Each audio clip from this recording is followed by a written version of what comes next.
That was completely not narcissistic at all.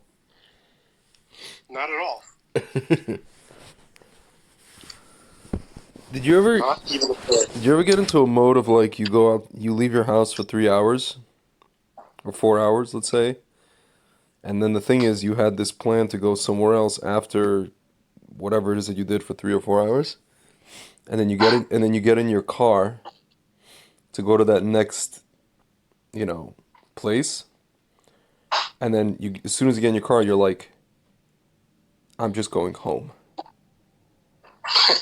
Yeah. Like you really wanted to see these people that you haven't seen in a long time at the second place, and you really wanted to see them. You wish you could even transport yourself like Star Trek style to where they are, but you decide you don't want to drive 40 minutes to there, and you just want to go home. All you want to do is go home because you're old and you want tea.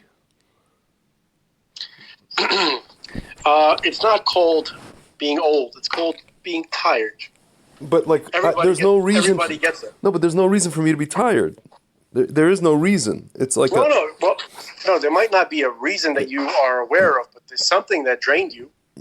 maybe, or I think it was Manhattan. I don't like being in Manhattan. Manhattan drains me now.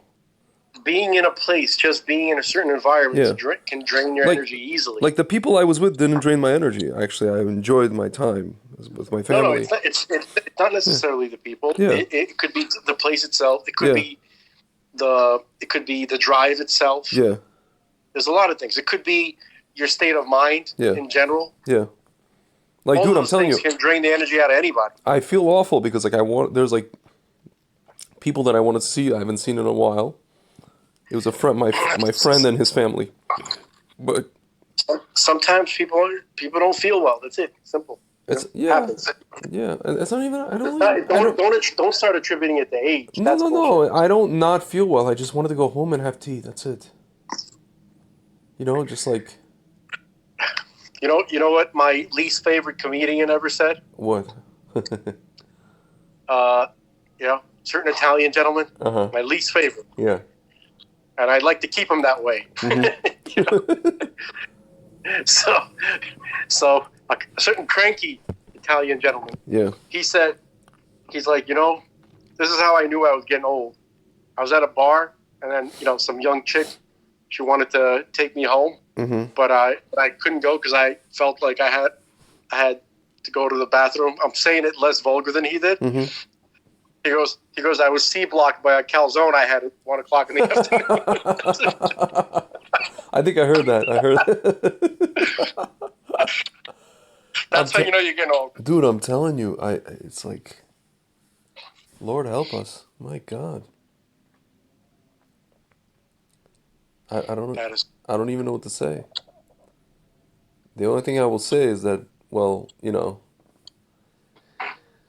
B'ezrat Hashem, Rabbi Kanievsky was nifter Yeah. a couple days ago. I mean, he was 95 for tzaddikim, for being in the tzaddikim category or the Gadol Hador category. He actually was not like these guys go up to like 102, 103. Like you get the feeling when a person like that passes away at 95 that they're like actually too early. Yeah. Yeah. I think I see what you mean. You know what I'm saying? There's something about sitting and steiging Gemara that actually allows you to reach 100. What is that? I don't know about that. I think that certain people. Mm-hmm. Okay, the actual participants, right? If you could picture this life and this mission Mm-hmm. that to build God's world, if we could picture it as a game, right? Mm-hmm. The players in the game are people like you and me, Mm-hmm. the non-tzaddikim entities Mm-hmm. in this world. Those are the true players. Mm-hmm. The Gedolim, Mm-hmm. the tzaddikim, these guys are not actual participants. They're more here in a kind of observational capacity. They are they're kind of here, just to kind of guide us, to help us. They don't Yeah. necessarily need to be here. That's true. Okay, so that's why they're long lived normally. So what I was gonna Often, ask you though, like, yeah, why do some of them live really long and then others live like 37? It's either one or the other, exactly you know? because it's both of them are here exactly as long as they need to be, and not a second longer. The Arizal, he passed away a little bit earlier than he was intended to, because he was allowed to reveal a certain amount, right, to his primary student. The Arizal said that he came here only to teach Chaim Vital. Everybody else who learned from him, that was just kind of on the sidelines. They were just kind of in the periphery. But the only reason that he came here was specifically to teach Chaim Vital. I don't know why. I don't know. Whatever. That's just okay. And there was one incident. I don't recall the story, but he's saying Chaim Vital was asking him some kind of question that he wasn't really authorized to answer. And he's saying that if you ask me this question, if I were to answer it, I'm going to be leaving. They're going to take me away sooner. It's going to shorten my time with you. So I don't remember how it came to that, but I don't think it was simply that his curiosity overwhelmed him, but I think that I don't remember the context. But but Rab Chaim asked him the question. The Ari answered the question, and he was taken shortly thereafter. Like very short, like within a day or two. Dude, you know that I was Okay. at an event yesterday. Speaking of the Ari, I went to. I told you I went to. It's called a Brit Yitzhak. It's what Sephardim do the night before the bris, Okay. and there was a few people there. You know, the guy organizing it is actually Gruzini, Georgian, but like Israeli, who's Okay. here, working from Israel. And a few people there were from, I guess you can call it the kind of the modern Orthodox shul that he goes to, whatever it is. And there was one guy there. He's like sitting next to me, and he goes, "Oh, so like he mumbles something like, yeah, we should start with the something like I'm not so into this whole because it's something that usually done by Hasidim and Sephardim, right? So he goes, I'm not so into this whole heebie-jeebie. Let's go get started with the heebie-jeebie stuff." And I go to him. So I'm like, you know what? I wasn't like nasty to him. I was just like, listen, man, like, yeah. I started telling him I'm about tshuva. Like, I'm doing this stuff. I'm like, no. I go, isn't all of Judaism heebie-jeebie? He's like, well, no. There's the stuff that Hashem told us to do in the Torah, and then there's stuff that people added on over time. I'm like, that's not what I'm asking. I'm asking you, if you're a non-Jew and you're looking at Jews doing stuff, it all is heebie-jeebie. No one can explain what the hell we're doing. You take like a lulav, the image of like shaking a lulav. It's heebie-jeebie as Yeah. hell. I'm trying to like get to, to explain to this guy, this like mono-orthodox, like very, just like, what do they call it? Rationalist Judaism Yeah. adherent. There's a guy. I can tell you exactly how some goyim look at it. Yeah. There's a guy. I have a book. His name is Stephen Skinner. He has a book. He's written several books. This book is called Sacred Geometry: Deciphering the Code. So he studies like magic, sacred geometry, all this kind of like alchemy, kind of stuff, right? Yeah. And then he also discusses sacred objects, amulets, magical artifacts, that kind of stuff, right? And he includes tefillin in that. That's what it looks like to him. Tefillin and mezuzot. Yeah. He puts into that category. That's what it looks like to them. Yeah. It really does look like heebie-jeebie. Do you know what I told this guy? I told him, do you know that our whole point is actually to sit and figure out the machinery, the metaphysical and the spiritual machinery behind it, what it is that we're doing. and he answered me something along the lines of like, well, I don't know if we can ever like figure out something like this. Basically, it's just like, it's like mindless because God said so. Okay, God said so. What? You know what I mean? I was trying to get at like, don't you want to get into the premise also of as a like, rationalist, how are you so sure? yeah, Because the reasons, for me, we talk about often, the reasons why yeah, I believe I should do that God really said this, yeah, and therefore it's not a waste of time, yeah, is that's all heebie-jeebie stuff that yeah, proves it to me. yeah. So what proves it to him I don't as a know. rationalist? I don't know. I don't know. Nobody, they don't, nothing proves anything to them. That's why they're just doing it out of, I don't know, rote. I don't know. I don't know what they're doing. It's culture, it's faith, they say. Yeah, it's just like, I don't know. It's a feeling. It's a feeling inside. They don't have a feeling. I don't know what they have. They don't say. They're like, God said. God said what? That's just stupid. You know what? In the future, you talk to him or a guy like them, just ask him, why do you believe? Why do you care at all, or why do you think it's real? Yeah. See what happens. Maybe we're misjudging him. No, maybe. I was trying to drive at that, and it just, he seemed to be on the same answer, and I'm just kind of like, I was trying to tell him, there was this guy named the RE, came up with the CBGB stuff. So, it's not, no, basically, Bekitzer it's not his cup of tea. That's what he was trying to drive Yeah. at. I'm like, okay, it's not your cup of tea, that's one thing, but like, to dismiss it as a non-Judaism, thing is like, that's already the next,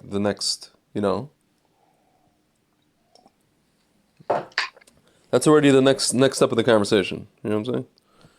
Yeah. So this is kind of like a judgment that I have, which is kind of baseless.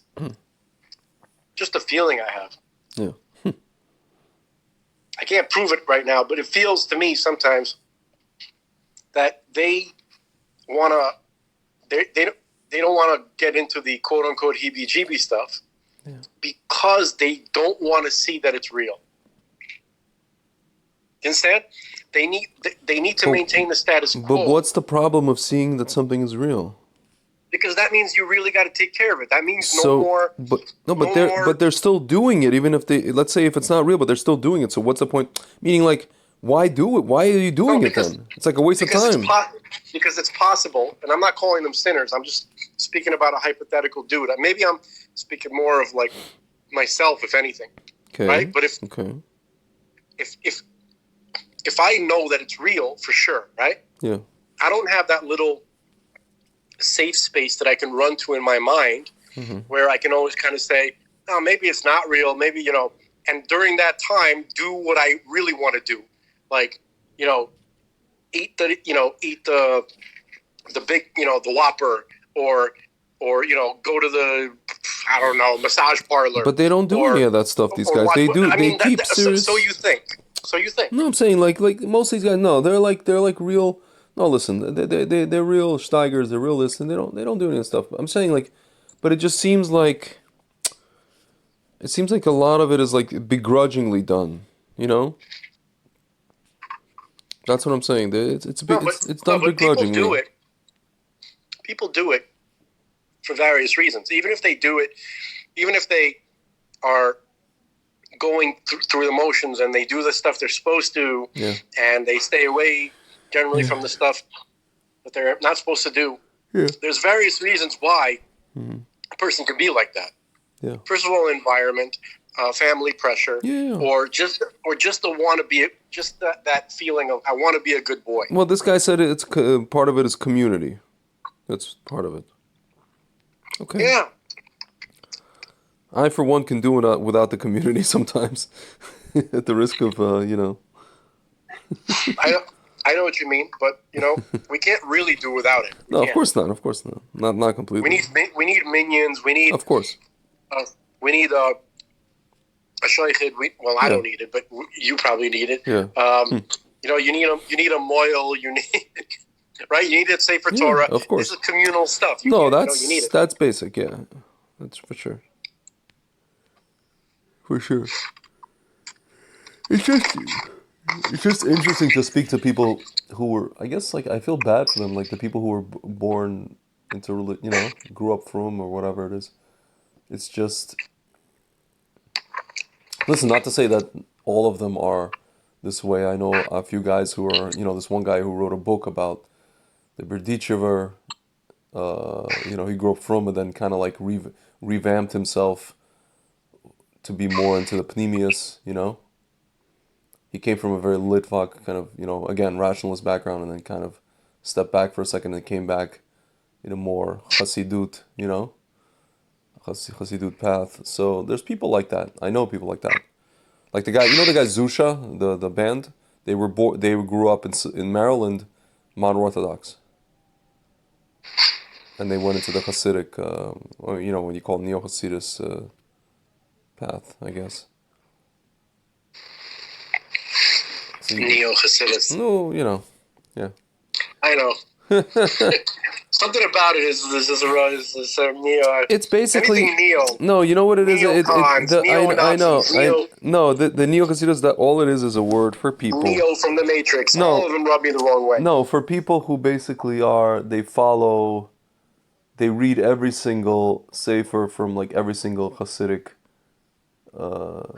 Rebbe that was ever in Is that history. what it is? They just like they're like universal Hasidim. They don't want to stick to one Hasidus. That's how I am actually.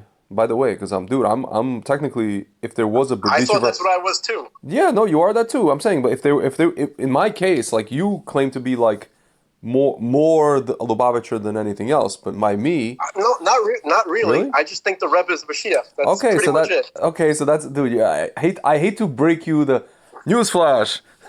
You're Lubavitcher. Yeah, but I thought that even before, like I even before I had Rabbeinu Tom to fill it. I hear what before you I grew a beard. listen. I hear what you're saying. I'm just like dude. In my case, if there was actually a Berditchever Hasidim, I probably would be officially a part of it. It just doesn't exist anymore. There was no scions of the Levi Yitzhak. I mean, there might be, but they're probably secular at this point. Nah. Nah. I'm just saying, like there's no Berditchever Hasidus anymore. There's Breslov still in Israel, but there's no Berditchever Hasidus. So, but Isn't Kutsk like don't they feel like they're very connected to the Bardishever? it's all part of this one, Hevra. Okay, so if that's what Neo Hasidim Yeah. is, I misjudged my Yeah, brethren that's all in it the is. Neo- in the Neo Hasidic world. It's just people who read, for example, they'll read they'll read Likutei Moharan, they'll read Kedushat Levi, they'll read Rogachever, probably. Yeah. They'll read the Tanya, Really? they'll read everything, They'll even read Rav Kook, they'll even read, even Ramchal, but that's just what it There's is. just there's really a couple of people that you can, like you can count on them tearing somebody a new a-hole. You know what I mean? Okay. And the Rebbe Quiver was one of them. Oh, that's okay. The Kotzker Rebbe also. what I mean? The Kotzker Like, Rebbe no, also in a was good like way. that. Yeah, for sure.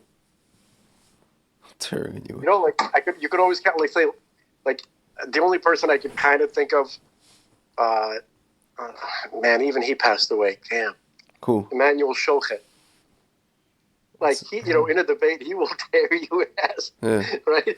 He will seriously, he will. Every rip time you say that, several- I keep thinking of this is horrible segue. Remember in Coming to America where they go to the bar, and he's like, "I want to tear you apart," and your friend too, and your friend too, and then he spits out. and he does a spit take. I don't know why it is horrible. It's a horrible thing to like relate to what you just Oh. said about Rebbe's. But Well, listen, you know what I mean? It is a funny image. yeah, It is a funny image, and they did have a sense of humor. dude, that's what Okay. they used for the trailer to that movie. That scene. That's a great scene. They used Arsenio Hall. That is In drag. how they got people to come to see the movie in the theaters. They used Arsenio Hall in drag, saying that phrase, and then Arsenio Hall spitting out his drink to that best, tour. best spit take in film history. It was. Yeah. It's amazing. Every other one seemed like, kind of funny. Yeah. That one seemed so legit. Dude, I've gone on dates with girls like the one where she's like, I want to be an actress, and people say I have an amazing voice, and I'm a dancer, Yeah. and I'm a this. I want to be a producer. I want to be a I've director. gone But I on also want to be this and that. dates with girls like that, who just don't stop. They don't. Me. It's like they're testing out the vocal cords. Me. Me. They sound like Beaker. Me. Me. Me.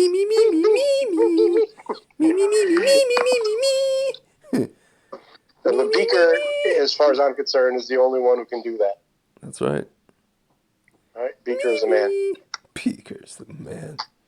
He is. Beaker is like this, this unsung hero in Muppets. Unsung hero. I love Beaker. He's more of an unsung hero than Zelensky. I can tell you that. Oh yeah, Dude, that's for sure. Do you know what Zelensky's net worth is? Can I read to you? It's in the billions. Jesus, no, it's not quite. Okay. Ukraine's GDP last year was 155 billion, so that means Zelensky's worth 0.3% of that roughly. What is Vladimir Zelensky net worth? Annual income, 113 million. Private jets, 3. Luxury yachts, 5. Mansions and villas, 15. So total net worth, it's almost 600 million. Dude, trust me, a lot more. Yeah, no. A lot more. So it's like at least $600 million. What the flip? I know. He like that's people have this like view of him. Oh, he's like this actor, right? And it was like a Cinderella story. No, he came out of nowhere. Yeah, Cinderella story at Augusta, out of nowhere. Zelensky, the little Jew from Ukraine. Remember that was a Caddyshack? Cinderella story. Short by the Jew way, from Ukraine. I did a Caddyshack meme. Can I send it to you? Please send it to me. That's alright. Don't nobody worry about me. It was Judge Spales.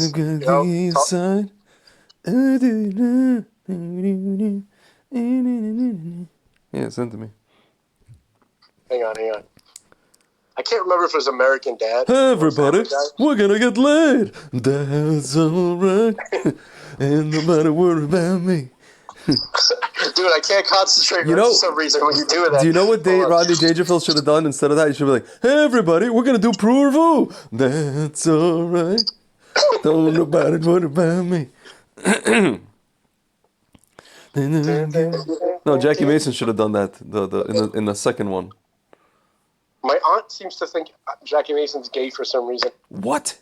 I was like, what the hell? I know. That's exactly how I reacted.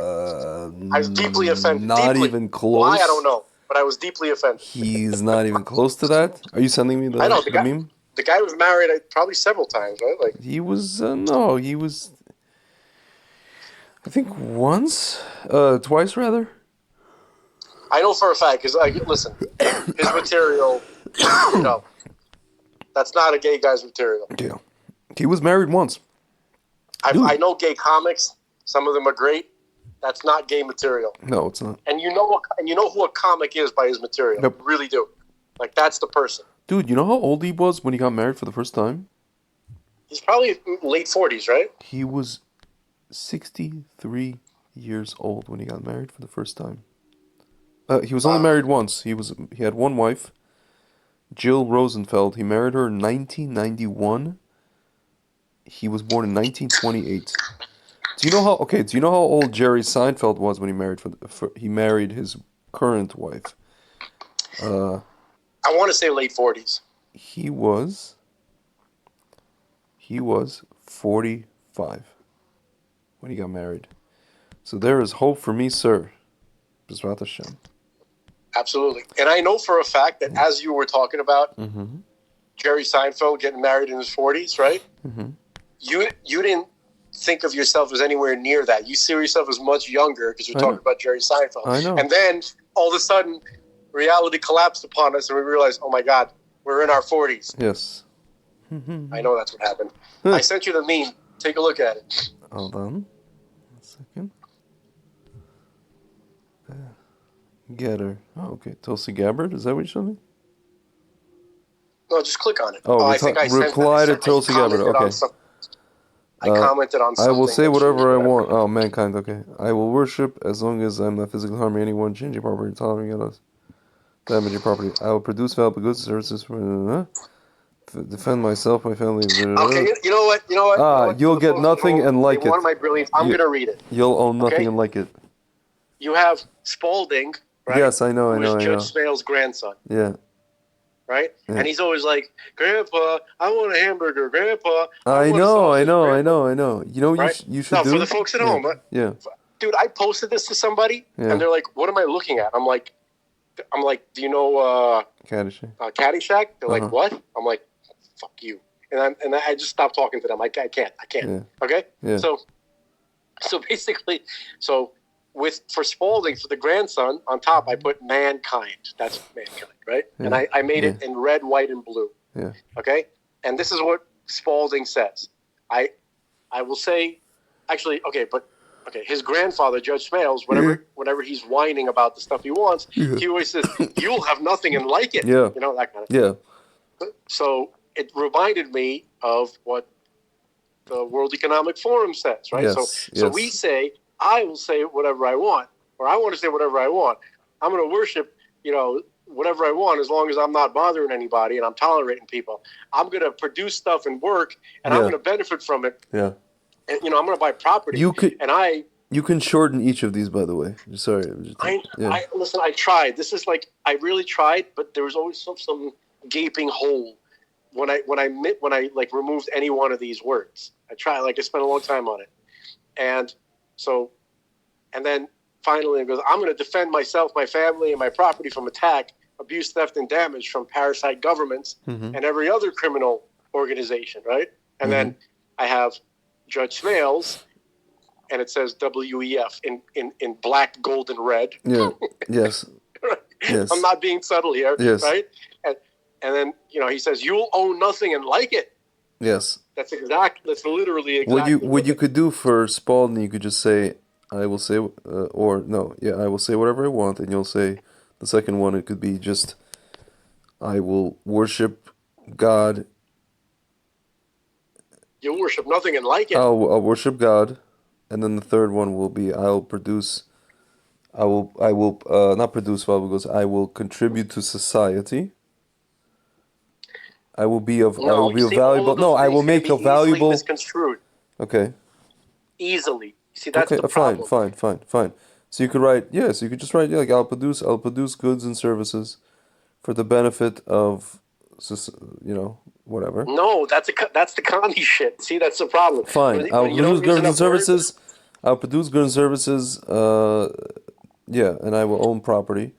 And then the last one, I'll defend myself, my family, and my property. That's it. You have to. You see, the problem is, if I don't include those specific things on the bottom, some commie is going to be like, "Yeah, well, I want to do that too." But here's the system how we're going to do it. Yeah. The way I phrased it, you cannot confuse that at all with any commie horseshit. Yeah. That's why there's so many words. I hear it. Greg is upset for too many words, folks. No, the visual. It's not even the words. The visual of looks cluttered once again, but it's okay. These are not just like just for the hell of laughing memes. There's a lot of stuff I'm trying to like pack into it. I know, but it's not for everybody, I guess. Yeah. It's not. But it's good. I like the concept. You'll own nothing and like it. Yeah. He's like, hey, Judge, $100 says you're slicing into the trees. Gambling is illegal. He's like, gambling is illegal in Bushwood, and I never slice. Whew. Damn it! I can't wait. Like, I already prepared. We're waiting. Well, we're waiting. I think Mashiach is going to come. I already... You know what? That would be awesome. For Mashiach? I have to include that. Yeah. If I don't know what platform or where, but I'm going to use that for Mashiach. But I'm waiting to use it politically somehow. I don't know how. I can't. Somebody has to say, yeah, we're going to arrest these guys, or we're going to finally bring them to justice. I don't know who's going to say that, but whoever it is, if I catch them, they're going to get that meme. Yeah. Well, we're waiting. Yeah. Well, my friend, what can I tell you? This whole thing with the transgender swimmer who competed? So the thing is, this girl who was supposed to, because in every one of these competitions, they have a thing, like the top certain amount make it to the finals. Yeah. And this girl literally missed out on the finals. She's been working very, very hard because of this freaking man. And she tweeted out, my final spot was stolen by Leah Thomas, who's a biological male. Until we all refuse to compete, nothing will change. Thanks for all the support, retweets, and follows, and I won't stop fighting. Dude, like I guarantee you, these are the same girls. Some of these girls are probably like pro trans rights until they realize what that meant. Yeah. It's like, kicking yourself in the nuts that you don't even have. All of these punching yourself in the face. Sap girls, they always get raped or molested by their beta male, these soy boys that they think that are what do they call them? White knights or something like that. Yeah. Right. Yeah. And they always get the shit end of the stick. I apologize for saying. Yeah. For phrasing it that way, but that's what happens to them. But that's still not enough. They'll just keep taking it because that's how committed they are to their brain disease. Yeah. I have personal experience with girls like this, people that I guess still care about, but they're gone mentally. They're just gone. Yeah. By the way, I sent you something just now. See if you can figure out where that's from. That's what I used to answer some of these articles that talk about this guy who's competing against women. Is this from? This is not from the Revenge of the Nerds, is it? No, it's not. It's not, but that's I could see why you thought that. Yeah. It's from Top Secret with Val Kilmer. Top Secret. I don't know if you. Hold on, let me check. It's one of those classic parodies. It's really it's kind of like it's 1984 film. Oh, this thing. Okay. Yeah. Right. Yeah. The only thing, whenever I think of that movie, I think souvenirs, articles, party tricks. I need to see this movie. I haven't seen it. I maybe saw parts of it. So this is the East German girls swim team or something like that. Yeah. That's funny. Oh yeah. It's parodies, film styles such as musicals, Elvis Presley, spy films of the Cold War era. Yeah. It's funny. It's pretty good. Oh my goodness. Dude. Okay. We don't have to get into it now, but I have a book which is very rare, and there's a rumor that it was written by the wife of the Lubavitcher Rebbe. Interesting. Hi, Mushka.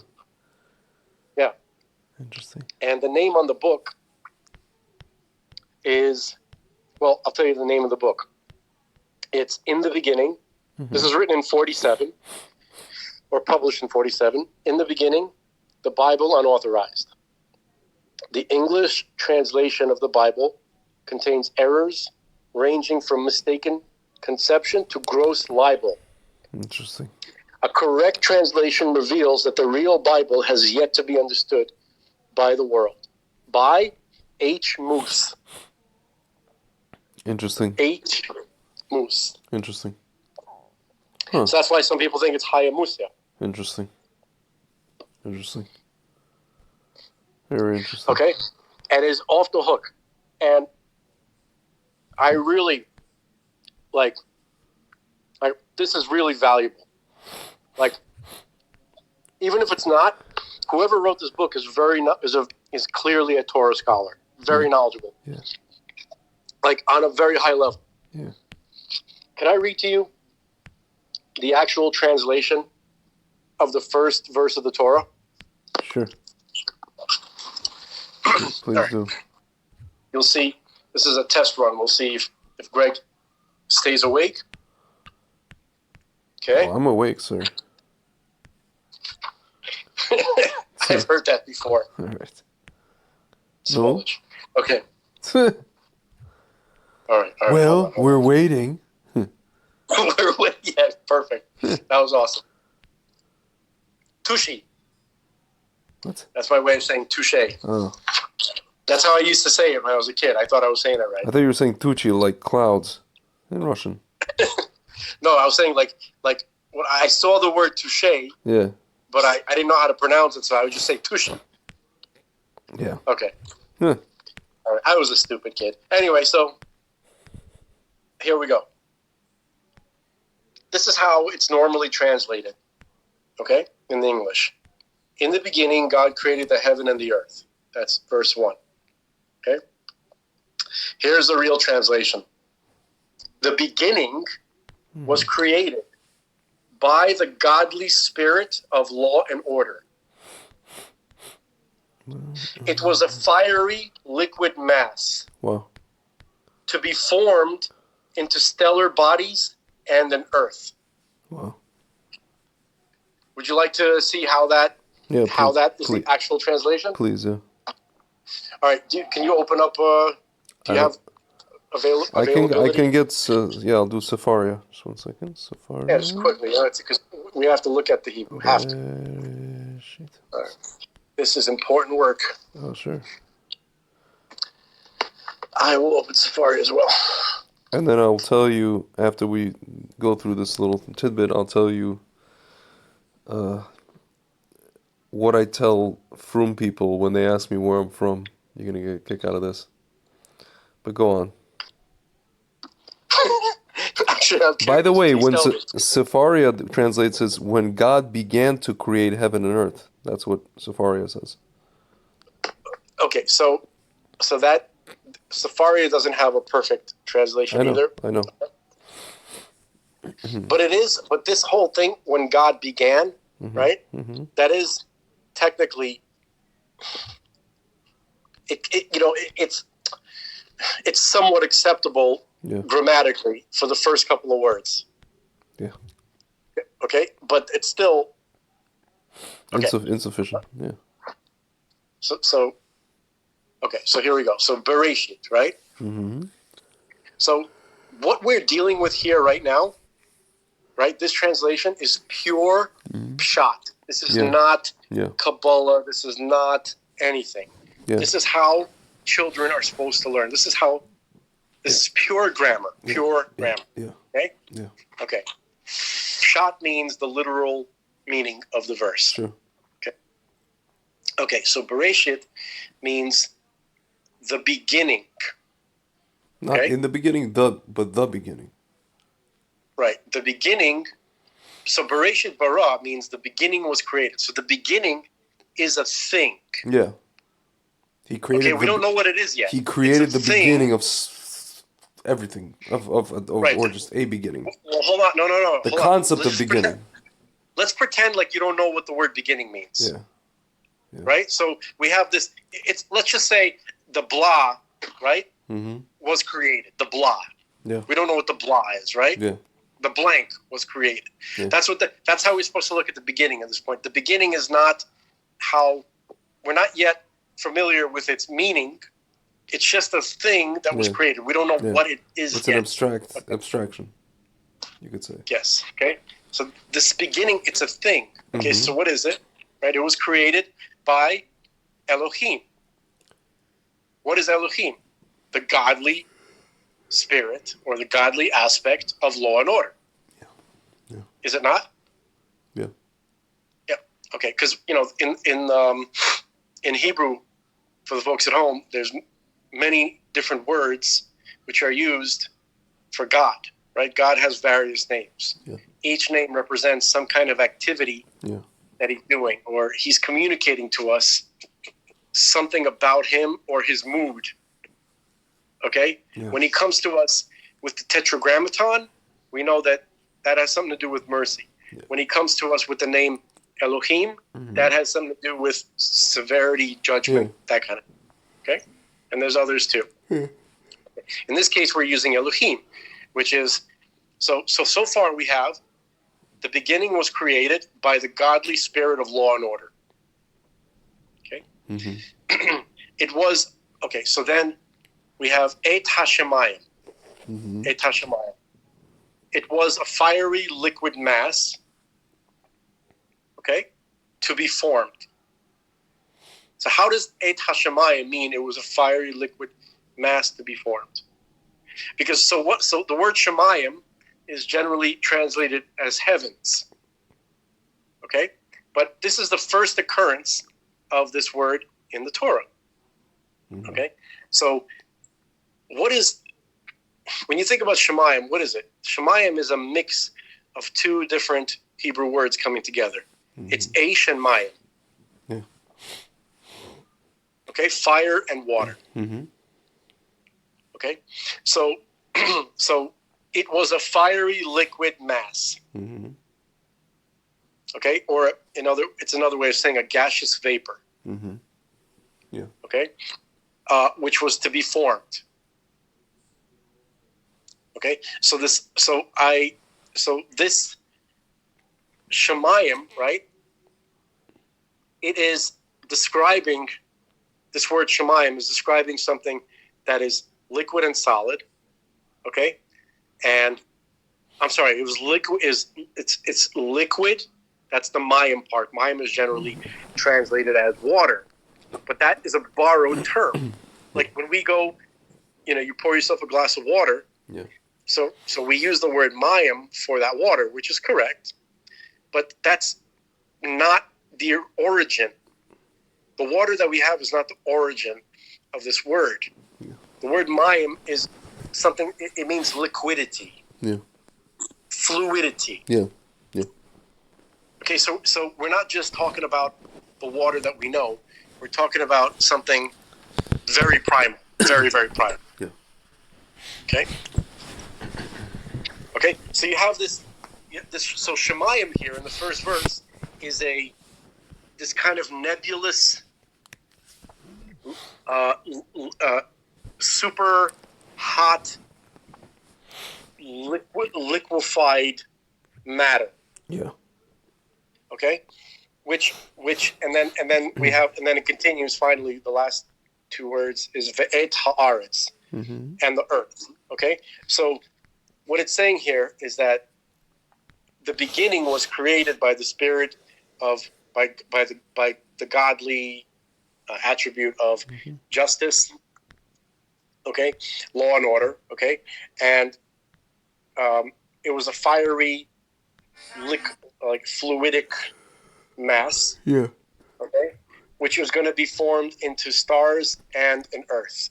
Yeah.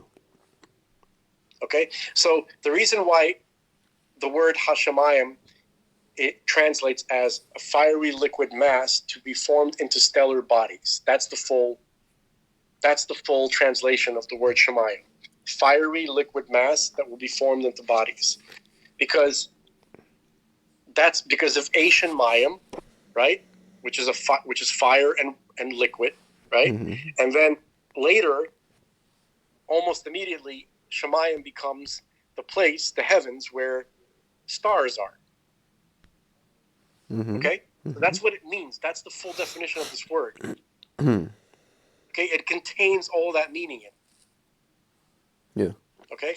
And then it finally ends with, and the earth. Yeah. Okay? So in conclusion, the beginning, this thing which we call the beginning, okay, which was created by the godly spirit of law and order, is this mass that we just described.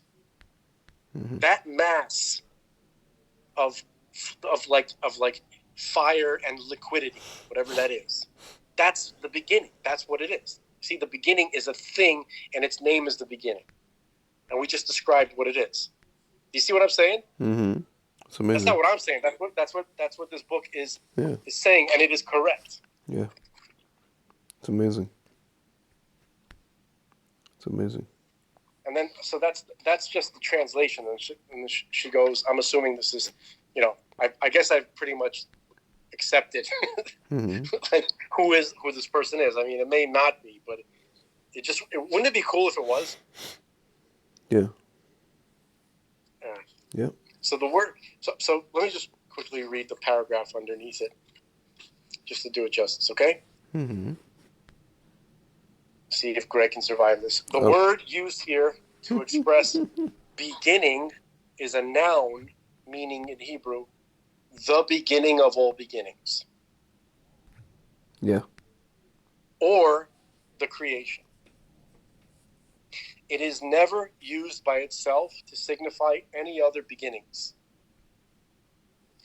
In all post-biblical literature, creation of the world is called the act of the beginning. Okay, equivalent to the English expression, the work of creation. Yeah. Okay. The idea of calling creation beginning was taken from this verse. Okay, so God created the beginning, hence creation is to be called beginning. Okay, so the second word in the text is bara, created. A special word in Hebrew, which signifies the divine act of making something out of nothing. So this word bara, which is translated as he created, it's only something that could ever apply to God, because only God could create something from nothing. Yeah. Okay. All right. So whenever the word create is used in the Bible or in post-biblical literature, it refers to the work of God in these 6 days of creation. It is never used in connection with man's work, which is a transformation of one thing into another. We form, we don't really create. Okay? Yeah. Or when God also he molds one thing from another, but he's not creating something brand new. He's taking something that he already created, forming it into something else. Okay, so there's other words for that. Okay. Yeah. Okay, so the first two words together expressly convey the information that the beginning of all beginnings was created out of nothing. Okay. Now the third word in the Bible is God, Elohim. Yeah. Okay. It's a synonym used throughout the Bible to indicate the godly spirit of law and order. Throughout the entire account of creation, only this particular synonym for God is used, because only Elohim is used in the first chapter. Okay. So that the world was. So this signifies that the world was to be governed. It was to be governed by strict law and order. Yeah. Everything occurring in it is to be based on cause and effect, measure for measure, reward and punishment, for good, for evil. Yeah. Measure for measure is law and order. Yeah. This is what the name of God used here signifies. Okay, so law and order are so standardized through natural ordinances that one cannot escape compensation or retribution. Every good deed, whether by a righteous man or an evildoer, is rewarded here or in the afterlife. Every evil act brings punishment, whether to an evildoer or to the most righteous man. The godly spirit of law and order governs heaven and earth. It never rests until each man receives his just reward or punishment. The beginning, we're almost done. The beginning that was created was a fire. Okay, so this beginning that was created, it was a fiery liquid substance. So the Hebrew word used here for heaven, Shemayim, right, is a combination of two words, fire and water. Okay, it got its name from the mass, which at creation was originally a mass of hot, fiery substance containing all the elements of fire, water, and the other elements too, and the minerals and everything. Hence, in looking above at the planets, it is proper to call them by the name of their origin, which was some liquid stuff turned into flaming vapor by a great heat. It's what we call a nebula. The verse is constructed here to convey the twofold idea that the stuff first created was like fire and water. Also, that the creations to be developed from it are later to be named heaven and earth. Okay? So there's no other reason but the nebular origin to call heaven fire water. Okay? As the Bible does. Yeah. While it still contained all that was necessary to produce things heavenly and earthly. Okay? So again, the most common, the pshat definition of the word Shemayim is heaven, space, where the planets are and the stars. Yeah. Okay? So before the earth was separated from the rest, it was indeed a sort of fire water, a hot gaseous liquid. So this may also be thought of as the original undifferentiated substance of the Big Bang theory. Okay? And this undifferentiated substance, at least its physical aspect, right? The Ramban calls it the Hiuli. I think we talked about it. Yeah. But anyway, that's verse 1. Okay? Now there's obviously a lot more depth. The word Bereshit, on a deeper level, it means with wisdom. But all these things are interconnected anyway. Okay? But maybe for you, Greg, or certainly for me, and probably for the folks listening, that is the first time they ever heard the actual translation of the first verse of the Bible. I heard I can't remember from who and for where, but I heard a different attempt at an actual translation as opposed to the one we constantly hear. It was different. I just don't remember how exactly it sounded. Most of the other attempts, I've noticed they wanted to focus on the translation of the way Yonatan ben Uziel translated in his Aramaic translation. And there's no such thing as a translation. There's only commentary. Yeah. So the word Bereshit, which is normally translated as in the beginning, he translated it as with wisdom. Yeah. Because that's the deeper meaning of the word Reshit. Yeah. Reshit, right? There's plenty of verses in Tanakh, I think in Proverbs or Ecclesiastes, and also in Psalms, where they write the beginning of wisdom, right? Reshit Chochmah. Yeah. Right? So these two words are basically synonymous. Reshit is like a deeper synonym of the word Chochmah, wisdom. Okay? So but that's not pshat. Yeah. That's already going deeper. Yeah. Which is you should. I mean, but again, we have to establish the correct pshat, right? Correct. Well, with that said, can I tell you? Yes. When Frum people meet me, when I say Frum people, I'm talking about like people who grew up Orthodox, even some people who didn't. And when they're used to playing Jewish geography, and specifically, they're used to when a person tells them they're from a certain community, and then they can pinpoint, oh, that community, and then they start asking them about the community and trying to see if they know anybody there. And by me, it's for a while been like, what's your name? Tzvi what? And I tell them my last name. They make absolutely they can't find they can't find Waldo, as it were. They literally cannot find Waldo. Even if Waldo tells them at that time, I was like, let's say lived in Crown Heights. They still can't find Waldo because they're like, well, are you Lubavitcher? I'm like, no. So then, end of conversation. So what happened? So in order to they can't pin you down, and that's it. They can, and then they walk away, literally. So at some point, what I started doing just to keep it like lively and kind of at least fun for me. I don't know about for them. I started saying, "I'm from the primordial ooze of Hashem's celestial matrix." And I figured if I say that, whoever picks it up is gonna pick it up. Who doesn't pick up what I'm putting down doesn't pick it up, and either way I'm gonna have a 99% of the time if I don't say that and I just try to get into like my last name where I'm from, the conversation will die 99% of the time. Here it may die 75 or 60% of the time, 40% of the time, the people will be like, usually it's a guy, not a girl. The person will be like either laughing or kind of like make this quizzical face, like, huh? Or like actually want to engage in or get conversation. scared and Or get walk away. scared and walk away, which would have been the same thing anyway. Or actually engage in conversation or have some sort of like friendly banter, with like sarcasm and whatever.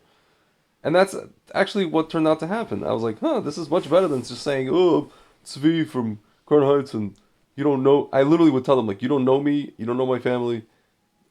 Like, in a friendly way, I would just say, like, and then the conversation's over, the person walks away. But, like, dude, it's just, I'm going to quote this Ukrainian chick who, whatever, said something about me being Jewish in a different context, not anti Semitic, just like saying that like she expected Jews to be smart because she thought I said something dumb, which I didn't. But the point is, yeah, man, I thought Jews were smart and had Well, I interesting mean things to say. that's mistake number one. Oh God, dude, like the first 30 years of my life, I interacted with smart, you know, Haskalah people. When I say Haskalah people, I don't mean Erev Rav, secular Zionists. Right. I'm talking about just like Russian Jews intellectuals or somewhat remotely people who have interesting stuff to say and interesting stuff to bring to the table, and you know, are when they meet people, they either know how immediately how to get into like a banter, like a funny banter, or they know how to at least size people up according to character, like what Martin Luther King said, according to their character, as opposed to, in this case, what freaking from neighborhood they're from or what their last name is. It's really stupid. Dude. It's It's it's But you know it's what? it's You know what? mind-numbingly Maybe horrible. hold on. Let's just back up here for a second. I'm gonna play an advocate, not the devil's advocate, You're but gonna this play. poor from guy's advocate that you're freaking out at this dinner party. You're gonna play Gehenim's advocate. Yeah. No. I'm kidding. I'm gonna play. I'm gonna just try to stick up to. Let's see what this guy is all about. Yeah.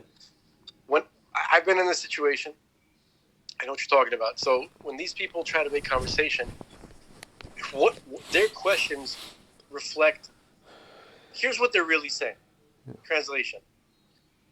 I am very anxious at meeting people. I need to know if they are something that I can be comfortable with before I continue this conversation, because I have anxiety and I'm trying to protect myself from things that I'm told can hurt me. And I might be a little socially awkward. Can I pause you for a second? Anything I can. Hold on. I'm desperately looking for anything that I can latch onto. That's what he's saying. Well, you want to tell me honestly that it doesn't strike me. These people, it doesn't strike me as all having anxiety. I mean, everybody puts up a face. Everybody puts up a front, but they're saying, like, I have a lot of things that I'm worried about. I have a lot of needs. I have a lot of, things that I need to maintain mentally, spiritually. And I need to know that I'm talking to you and that it's something that, are you simpatico? I haven't heard that word in a while, but you know what I mean, right? Yeah. I hear what you're saying, but I can't believe it. Or something unfamiliar to me and I just can't deal with that. That's what it is. But it's just like, why can't people just, you know, I understand what you're saying. Just to me, it's like a thing of like, why is it so difficult to just strip all that away? You're just in the world. You're Dude, not it's difficult. your head is not going to explode. You're not going to have a nuclear weapon up your ass. Just yeah, but he's told. Hold on, dude. But he's told. Why should he believe you? He doesn't have to believe me. That it will. He just has to trust Hashem. Just be yourself. No. Hashem told him no. Hashem told him be what? Careful who you talk to. Wait, Hashem what? Talk to him at night in a hallucination? Hashem, listen, when you ask a from person, what does Hashem tell you? They're going to say, well, what I'm taught in school, what I'm taught in yeshiva, what I'm taught at home, okay? The things that, people say in shul, that's what they think Hashem wants from them. To be a suchar? he doesn't see it that way. He thinks he's doing the right thing. He thinks he's taking the proper precautions. It's just, dude, right? you realize that part of the reason I did not go to this event was because I didn't have the bandwidth to go to have these discussions. Yeah, I realize that. I know. You understand? You understand? You I'm caught not saying on. they're right. I'm I not know, saying I they're know, right. dude. You caught on, right? You understood. Like you understood that dude, I was supposed to go to a Vort tonight. I was supposed to go to a Vort. No. Granted, I was gonna see my friend who I could have just like kind of, you know, been in like this kind of corner of safety with him and maybe his like let's say his, You have your version of that. for sure, but it's not. It's only my version in their world. In the normal world, it's just normalcy. You understand? It's, right. So it's when normalcy. he talks to you, I'm normal. So when this guy talks to you, right? He's checking to see if by talking to you is he stepping out of his world. He He and I know each other from the normal world before we both became Balchuva together. I'm not talking about your friend. I'm talking about that guy, this other guy that you the talk retarded to. guy. Yeah. Right, who plays Jewish geography. Right? Yeah. So that guy he has to prod, he has to check, he has to test the waters to see, by talking to you, am I stepping out of my comfort zone? If yes, I don't want to do this. Dude, you know what it was? Like. Dude, you really want to know what it was? It was two things. It was the reason I didn't go to this event tonight. It was Jewish geography and Sephardi women trying to set me up with a girl that they think needs to get married, and I'm the sucker. Yes. And I already had these discussions in my head that I was going to have with them. I had the preamble, the prologue discussions in my head. The fictional discussion would be discussions of me, giving them advice on how to deal with me, of me, evading their MiG-29 dogfight attacks. Dude, women who try to do that, right? They're gonna twist it and spin it, that I'm the asshole. That I'm the asshole. They're these sweet angels that are just trying to bring happiness to two souls. No, they're not. When in reality, I tell them to their face, you're trying to help the girl. This is emotional rape. It's emotional rape. It's freaking cornering. Dude. I've told them to their face, you're helping the girl. You're not helping me. You're not trying to help me. You're trying to help the girl. This girl needs to get married. I understand. You're her friend. You know her. Even if you're not her friend. Any girl, that's what's scary. And I'm a tree stump. Listen, 99% of girls, right, that right, are not your friend. Of course. Okay, not. These are like older women. This is like my friend's mother. Let's say, nice lady. But it doesn't matter. Okay, forget I said girls. I meant like just females in general. Okay. Yeah. When they talk to a guy. Right? Yeah. That they want to set, like, let's say they have a lady friend, a girl, whatever, who they care about, right? Yeah. They look at you as if you piece of shit should be grateful that I even considered talking to you about. Dude, I know. So these are not good people to speak to. I know. And meanwhile they say this, how are you, the quality guy, is still single? This and that. Well, I don't know, lady. I don't know.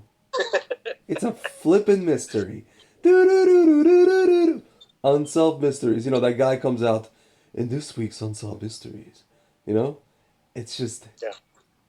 Well, maybe if you took the time to get to know me, you could help me. Can I tell you something? There's a girl, before I even tried, years before I met my wife, right? Yeah.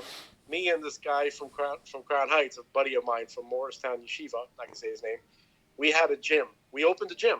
You told me this. It was like, so it was on Avenue H, right? It wasn't like a storefront gym. It was like purely for personal training. Yeah. So we rented an apartment where we filled with gym equipment and we trained people. Okay, that was going okay for a while. Yeah.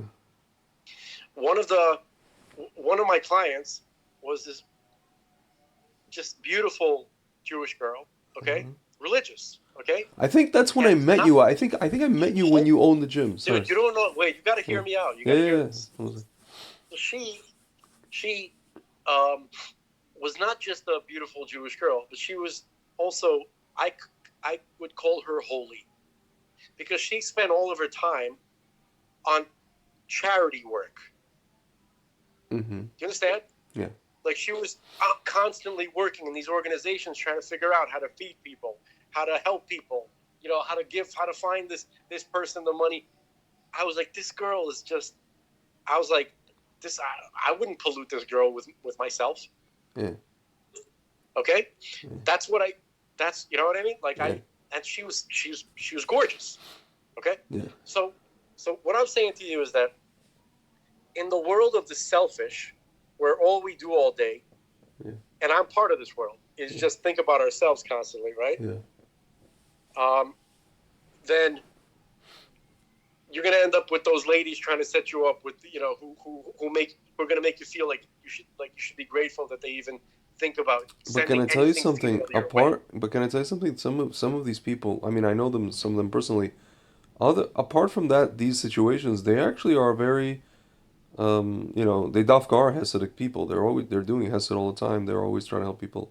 Mamash, like some of them actually are doing this out of the goodness of their heart. They just don't know the right way to do it. It's called there's a rule in Russian. I don't know how to.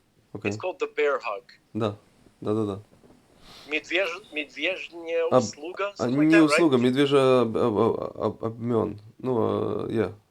The bear principle, something like Yeah, that, right? yeah. Where a bear wants to do you a favor, but he crushes you with his favor. Yeah, exactly. Right, with his big bear hug, he'll crush you. Sure. Okay, so this is what I'm talking about. To get away from the bears and to actually meet the girls directly, you have to go to these. You have to. Remember like Coming to America. He's like, where does one go to meet a normal? I know, girl? dude. I do believe it. I've been. He goes, well, where you been? Where you been looking, boy? I know. He's like, well, I've been to every club. He goes, well, that's where you went wrong. You ain't gonna find a good girl. I've been to our version of church, bar? my friend. I've been. Right. You know that song? Dude, I've been everywhere, man. But why can't you at least let me do my shtick? You can. We're doing it. No, obviously not. You won't let me. I've been everywhere. You are a chronic shtick blocker.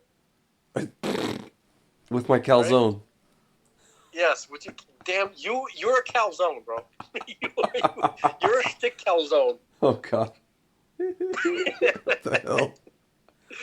All right. He goes, I was trying to work on my Eddie Murphy impression doing the old man, and you ruined it. Okay? Anyway, the world is the witness. Anyway, speaking of the Eddie Murphy, we should change our name of our show to Two Putzes. Remember? Then you're putz. You're all three of you. You're putzes. They just changed the name of this mighty shop to From Three Mighty Putzes. Sharp to the Three Putzes. Yeah. Yeah. We should open our video show, the video version in Florida. Hello, ladies and gentlemen. This is the Two Putzes. That's what we're gonna open. I'm telling you right now, it's gonna be. That episode will be called the Two Putzes, for sure. Two Putzes. Because you know how they have two putzes in a pod. We'll just be the Two Putzes. Yeah. Two Putzes in a pod. Just two putzes. Yeah. By the way, that show, I listened.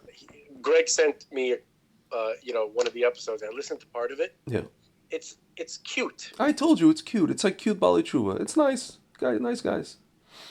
Right. It's really. They're not fake. I mean, they're not fake. They're not fake, but they're also they're not showing you. They're not showing you everything. Right. They're just showing you the nice, cute little parts. Because you know why? Because they're in Sfat, and that's just the way it's gonna be. That's exactly fine. I understand that. Yeah. And I'm not against it. Anybody who wants to because do that, the Arizal is the Arizal is not going to give. Truth fanatics. I know the Arizal is not going to give you Coming to America. He's not. Do not expect. Well, the Arizal might actually. Well, maybe, but his students, and the students of his students of the students of his students of his students, probably not. And you know what? Yeah. I can like. I can mess with this a little bit, okay? Let me just put this forth for a moment. Okay. The Arizal was the main teacher of Elevate the Sparks. Yeah. That's what he emphasized. People knew about elevating the sparks, but he really brought that to the forefront of people's attention. Okay? So what he describes, if you study his teachings, elevate the sparks means everything. The sparks are literally in everything. They're in the dust. They're in the sand. They're in the pickle. They're in the, the book. They're in the Coke can. They're in a joke. Yeah. Right? I hear. They're literally in everything, not just physical objects, but in concepts, ideas, emotions. Yeah. The sparks are everywhere. Okay?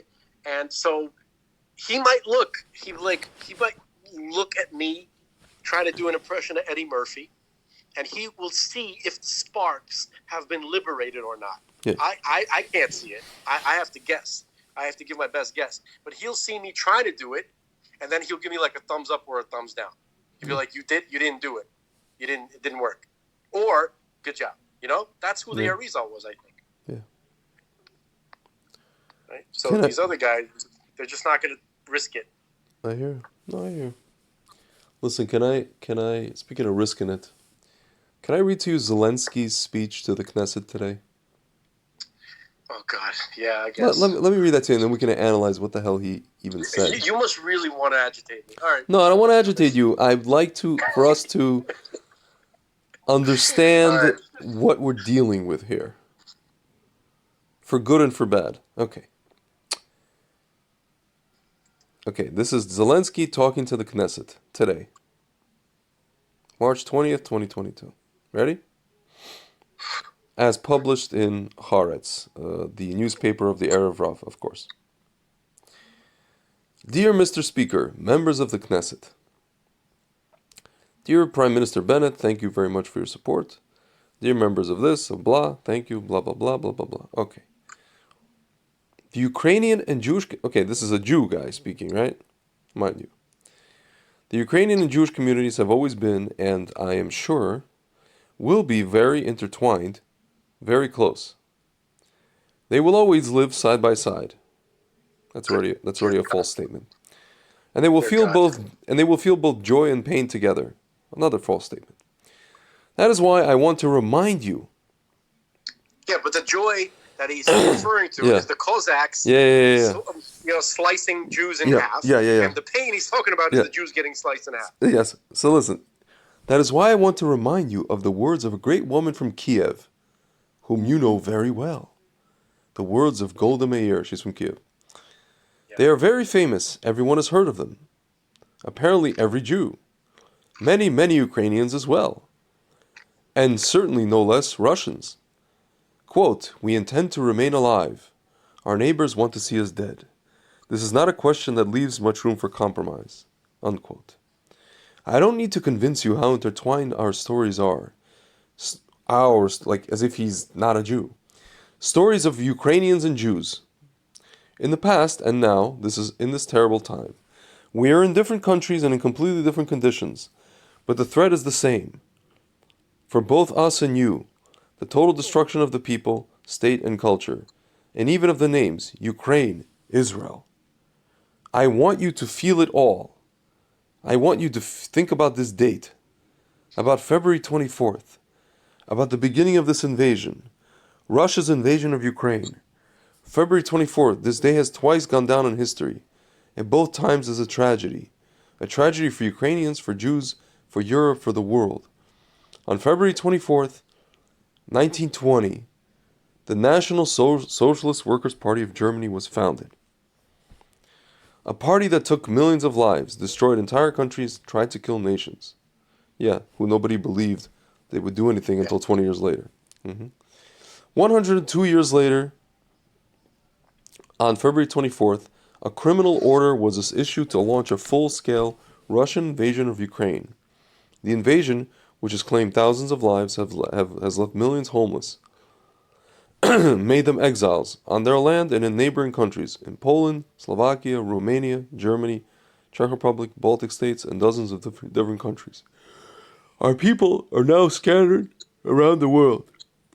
They are looking for security. They are looking for a way to stay in peace, as you once searched. You, like he's not part of us. As if, This Russian invasion of Ukraine is not just a military operation, as Moscow claims.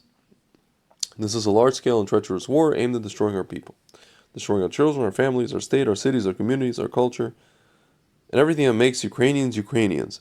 Everything that Russian what a shocking liar. yeah, Crazy. everything that Russian troops are now destroying deliberately in front of the whole world. That is why I have the right to this parallel and to this I have the right to this parallel and to this comparison. Our history and your history. Our war for our survival and World War II. Listen to what the Kremlin says. Just listen. There are even terms that sounded then. And this is a tragedy. When the Nazi Party raided Europe and wanted to destroy everything, destroy everyone, wanted to conquer the nations and leave nothing from us, nothing from you, even the name and the trace, they called it the final solution to the Jewish issue. You remember that, and I'm sure you will never forget. Dude, I want to smack him already. But listen to what is sounding now in Moscow. Dude, I don't believe he's a Jew. I don't believe he's a Jew. Hear how these words are said again. Final solution. But already in relation, so to speak, to us, to the Ukrainian issue. It sounded openly. This is a tragedy. Once, again, it was said at a meeting in Moscow. Yeah, by some freaking Zhirinovsky or some psycho. It is available on official websites. This was quoted in the state media of Russia. Moscow said so. Without the war against us, they would not be able to ensure a final solution, allegedly for their own security. Just like it was said 80 years ago. People of Israel, you saw Russian missiles hit Kiev, Baba Yar. You know what kind of land it is. More than 100,000 Holocaust victims are buried there.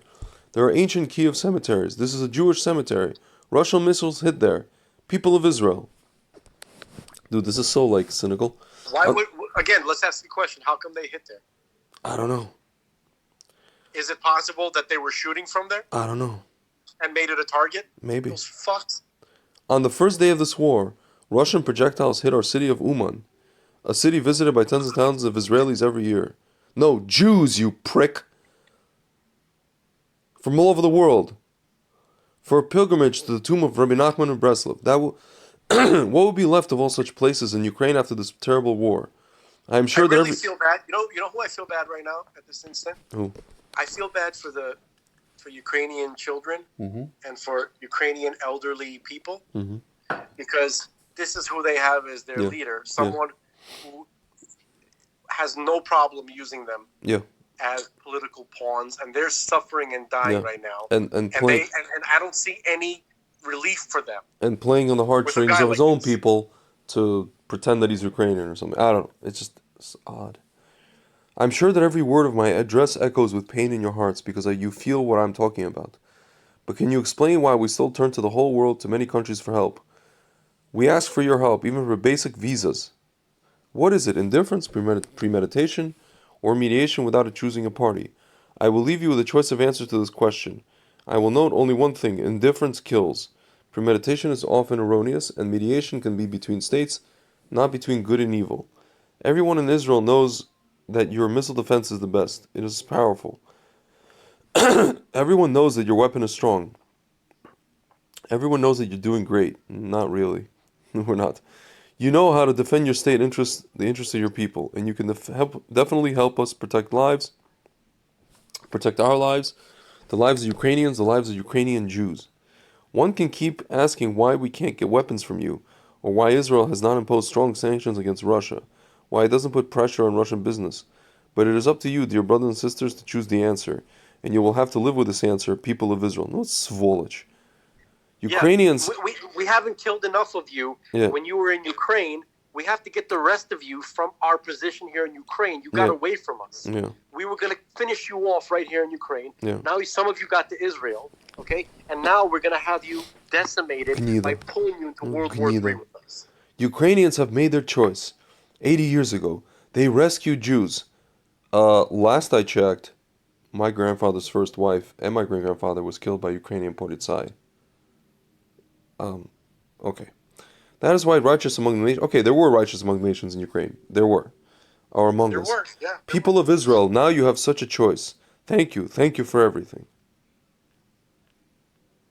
Bless. Dude, it's just... What a snore... You know who he is? He's a schnorrer at a wedding. That's what he is. This guy... No. He's worse. Listen. This guy...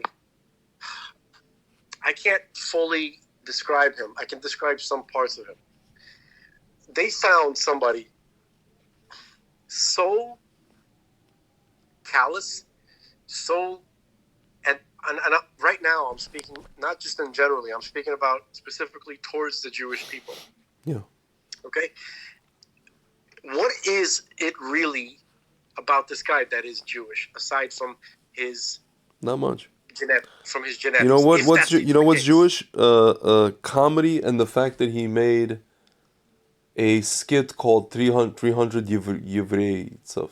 Whatever the Yevreychiki. hell, whatever Yeah. the hell that's all garbage. That's nothing. That's literally the only thing Jewish about him. Okay, Mamash. so there's there seems to be a lack of in general with people from our background, a Yeah. lack of any conscious understanding of what Jewish is. What is that? Like, what's the point of it? Okay. Yeah. However, like you'll find this. I think this is evidence of what's called the pintalayit, right? Yeah. The essence of a Jew, right?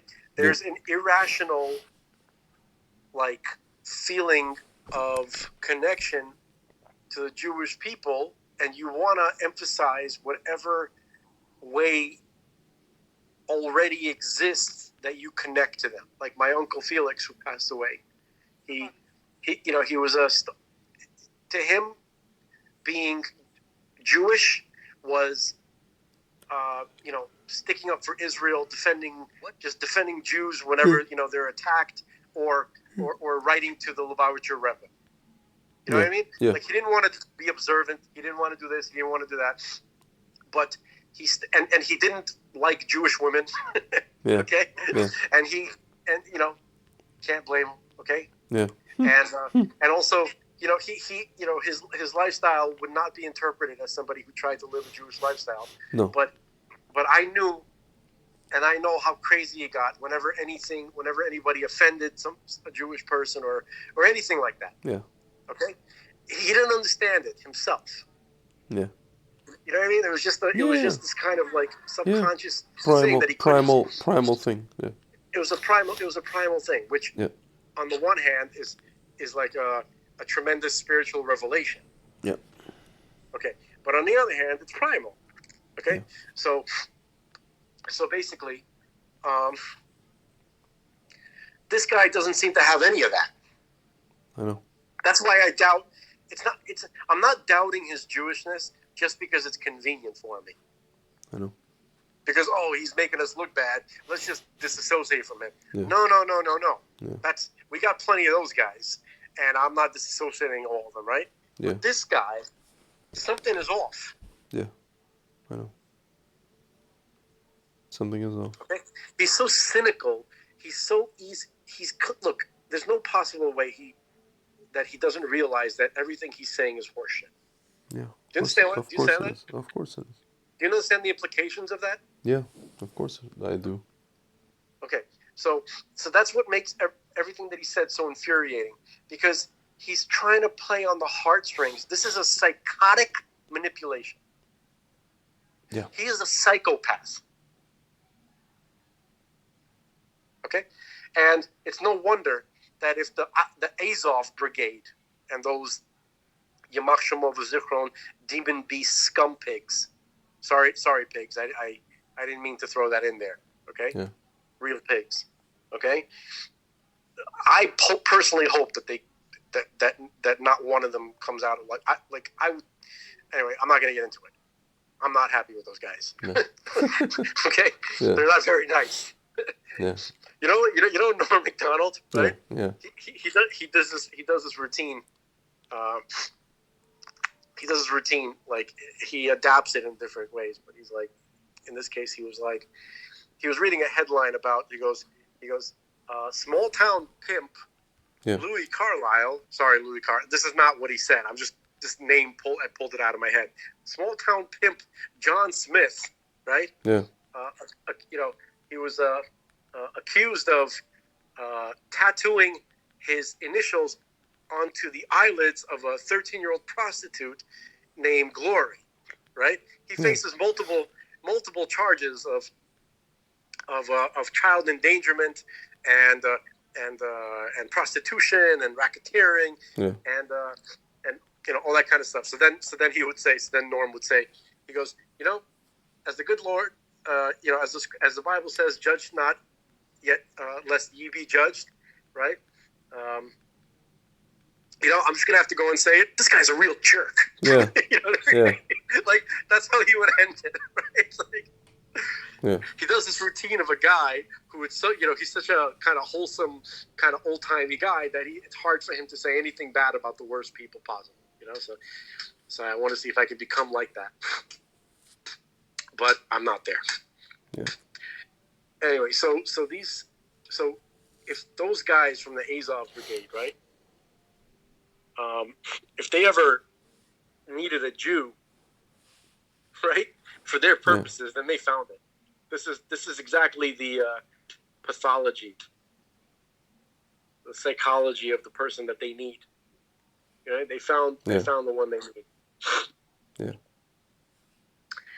It's crazy. Oh, nice and light. Thank you. Thanks for taking us down this road. No, Frank. Listen, it's just, Me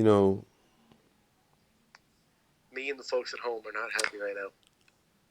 He's not Arab Rav. The guy is just lost. I'm not. No, he's lost. No, I'm just trying to think. Like, I was just debating with myself. Is he Arab Rav? Is he not? He's not. He's just lost. He's lost. He doesn't have enough Jewish knowledge to be Arab Rav. I know. He's mamash just. He's just totally. Like, it's almost like, when he made that Yevreitze, he made, you should see that skit. He literally, it was like, on the one hand funny, the other hand it's like fodder for anti-Semitism, They had these guys dressed up in like payas and like, the Greek outfits, whatever. It's just like, dude, it's literally, it's like if like, Mitya and Styopa from Ocean Parkway tried to do something about Judaism, that's what they would produce. But it's like that on steroids. It's yeah, like dude, it's like their vision of who Frum people are. He reminds me of like, Seth Rogen and that crew of idiots. Yeah. In some way, you know what I mean? Like, Yeah. I remember during some award show, Yeah. they were doing some kind of like horrible spoof on a bar mitzvah with porn and hookers, and they just made a big, like, they're so disgusting. They should all get kicked in the nuts. No, it's just like, it's not, I don't know. It's just, that's why it's like, dude, sometimes my mother, she's like, oh, why don't you watch KVN? I'm like, because this humor is not, it's not high level. It's really primitive. It's primitive humor. It's primitive. And she goes, oh, это что, американский юмор. I'm like, there's really good, high-end, high-level American humor. Yeah, Russians make no attempt. Dude, you know that I've actually... to discover that whatsoever. Dude, you know that I've actually seen... No, I've actually seen Russian real stand-up. Actually, the people that make an effort to do that stuff, it's actually funny. But that kind of stuff... That kind of stuff you'll never see... Russians have humorists. No, what I'm saying is, no. I'm talking about the people like our age and younger who are doing actual American style, like, stand-up, sarcastic, dark, whatever, in Russia. They're doing it. It exists. But it's never shown on Russian television. It's shown on, like, you'll see it on YouTube. I can find it on YouTube. I can show it to you. It's very funny. But it's like a very recent thing, and I don't know. It just doesn't... It's very strange. Hold on for 1 second. Yeah. Hold on, I apologize. 1 second. Yeah. Hopefully the folks at home didn't hear me blowing my nose, but they probably did. You know what I realized, dude? The stand-up thing is a uniquely American thing. Of course, dude. There's so much unique American brilliance that the world is just like jealous. It really is. It's just pure jealousy. And like, I realize... Like my family members, the Russian... the American humor, pie in the face. That's what they're No, it's not pie in the face. American humor It's not pie in the face. It's not pie in the face. My father saw And my parents get it though. My dad was like yelling at me yesterday to come upstairs because he thinks that Eddie Murphy Raw is not available like on demand on YouTube. He's like, Grisha, не показывают Eddie Murphy Raw на... Yeah, I'm like, where are you watching this? He's like, BET. I'm like, what? No, he's like, Bet Television. I'm like, you mean BET, Black Entertainment? Bet. I'm like, why did you? I'm like, yeah, we were just flipping channels and we came across Eddie Murphy Raw. They're showing it on BET. I'm like, dude, you know, Dude, but BT, whatever. I'm all for, but Black Entertainment Television. What if I made a show called White? I made a channel called White. you could call it Wet. Wet. The Wet Network. Do you remember? Do you remember Gatecrasher Wet, Gatecrasher Red? You know those CDs? Those compilations? Yeah. I don't think I had any of them. Gatecrasher Black. Here, let me read to you the track lists. Here, hold on. Give me a second. Here. Gatecrasher. Oh, блин, что за хер? Gatecrasher Red. This was the best one. Gatecrasher Red. No, there we go. Okay. Garbage. When I Grow Up. Danny Tenaglia's Club Mix. Kevin Fisher. You Got Me Burning Up. Teetotal Hot Flush Mix. Soul Searcher. Can't Get Enough. Robbie's Filtered Monster Anthem. Fatboy Slim. Praise You. You know this one. Orchidea, Unity, Jam and Spoon, Stella, Nailin and Kane remix. I don't know what this is. Ice 794. I don't know what this is. Dave Kane, Clarkness. You probably know this. Origin, Wide Eyed Angel, Force Mass Motion. Did we just take a very drastic left turn, or is this connected to what we were talking about? I have no idea. I just wanted to read you the track list from these things. Okay. I just think it's interesting. Dude. ATB, 9 p.m. till I come. Electronic Boutique Revelation. Danny Tenaglia, Turn Me On, John Digweed and Nick Muir's Bedrock Mix. Dude, I love that song. Yeah. It's unfortunately named Turn Me On. Yeah. It's hard to ever even say those terms out loud, especially to a guy. Yeah. That is a damn good song. Yeah, from Danny Tenaglia, a slight, Lost Witness, Happiness Happening. I don't know what this is. Robert Miles. It's like passion. I'm not gonna say it, but you know what I'm talking about. Robert Miles, Children, Tilt's Courtyard Mix. Ron Hagen. Robert Miles, Children. Amazing, right? Amazing. And then the rest of it is Solange Messages, Johnny Shaker, Pearl River, Green Court, Moonflight. I don't know what's it. Niels van Gogh, Pulver Term. I think you know this track.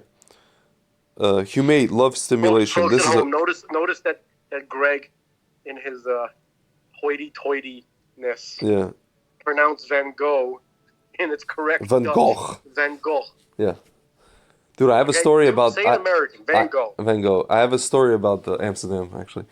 Humate, Love Stimulation. You know this one. And Pulp Victim, The World 99, Moon Man Club Mix. So this CD was produced in 1999. You know what I'm getting at with this? Yeah, yep.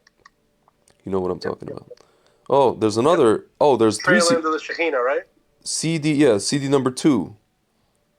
I'm just gonna name the stuff. Some of the stuff you know. Catcha, Touched by God. You know this track, right? No. If you hear the track, you'll know what I'm talking about. Okay. Tiesto, theme from Northfield. DJ Tiesto. Guriella. You know that the track. It's a very famous track from that time. And I mean, I probably hear. If you hear it, you'll recognize it if I hear it. But yeah, dude, I remember when I really got into like I wasn't familiar with this stuff in 1999. I only became familiar with it fine. in like 2000, in 2001 when I came back from Israel, and Greg Alpin and those dudes introduced me to this, right? Yeah. So the main track, the theme of that whole era, and I doubt that you would disagree with me, is Heaven Sent Yeah. by Digweed. You know, that's just freaking Greg had that as his cell phone ringer. No, because it was in a movie. You know the movie. What was that movie? Yeah, Groove. Groove. Yeah. So that was when the kid is like took ecstasy and he's eating an orange and he's playing around with that little ball thing, contracting ball, just sitting there for like hours playing with that ball. That is a beautiful track, but I don't think I could ever hear it again. Yeah. Well, here's another CD from Gate. This is Gatecrasher Discotheque. This was my favorite one. Left Field and Africa Bambata. Africa Shocks. Yeah. Satoshi Tomi. Was that the song from Vanilla Sky? Could be. Satoshi Tomi, Up in Flames. Bedrock, Heaven Sent. This was on that CD. Yeah. Timo Mas, Bedrock is John Digweed. John Digweed, and another guy, yeah. Timo Mas, Der Scheiber. What else? Planet Perfecto, that's, what's his name? Oakenfold. Bullet in the Gun. There's a bullet in the gun. There's a fire in your I never liked that track. I don't know why. Yeah, it's a little corny. DJ John, or Jan, ex Santo. Tomsky featuring Jan Johnston. Love Will Come. Who else? Samuel Barber, Adagio for Strings. Theme from Platoon. That was one of the tracks. Skip Raiders. Does it have Narcotic Thrust? What was it? Safe from Harm. This CD does not have that, but I know I know exactly what you're talking about. That track is something I could probably listen to. Not only again, I could probably listen to it daily and like for 5 hours straight. It's something about that. But it does have Balearic Bill, Destination Sunshine, DJ Tiesto remix. That it does have, and it has Rank 1 Airwave.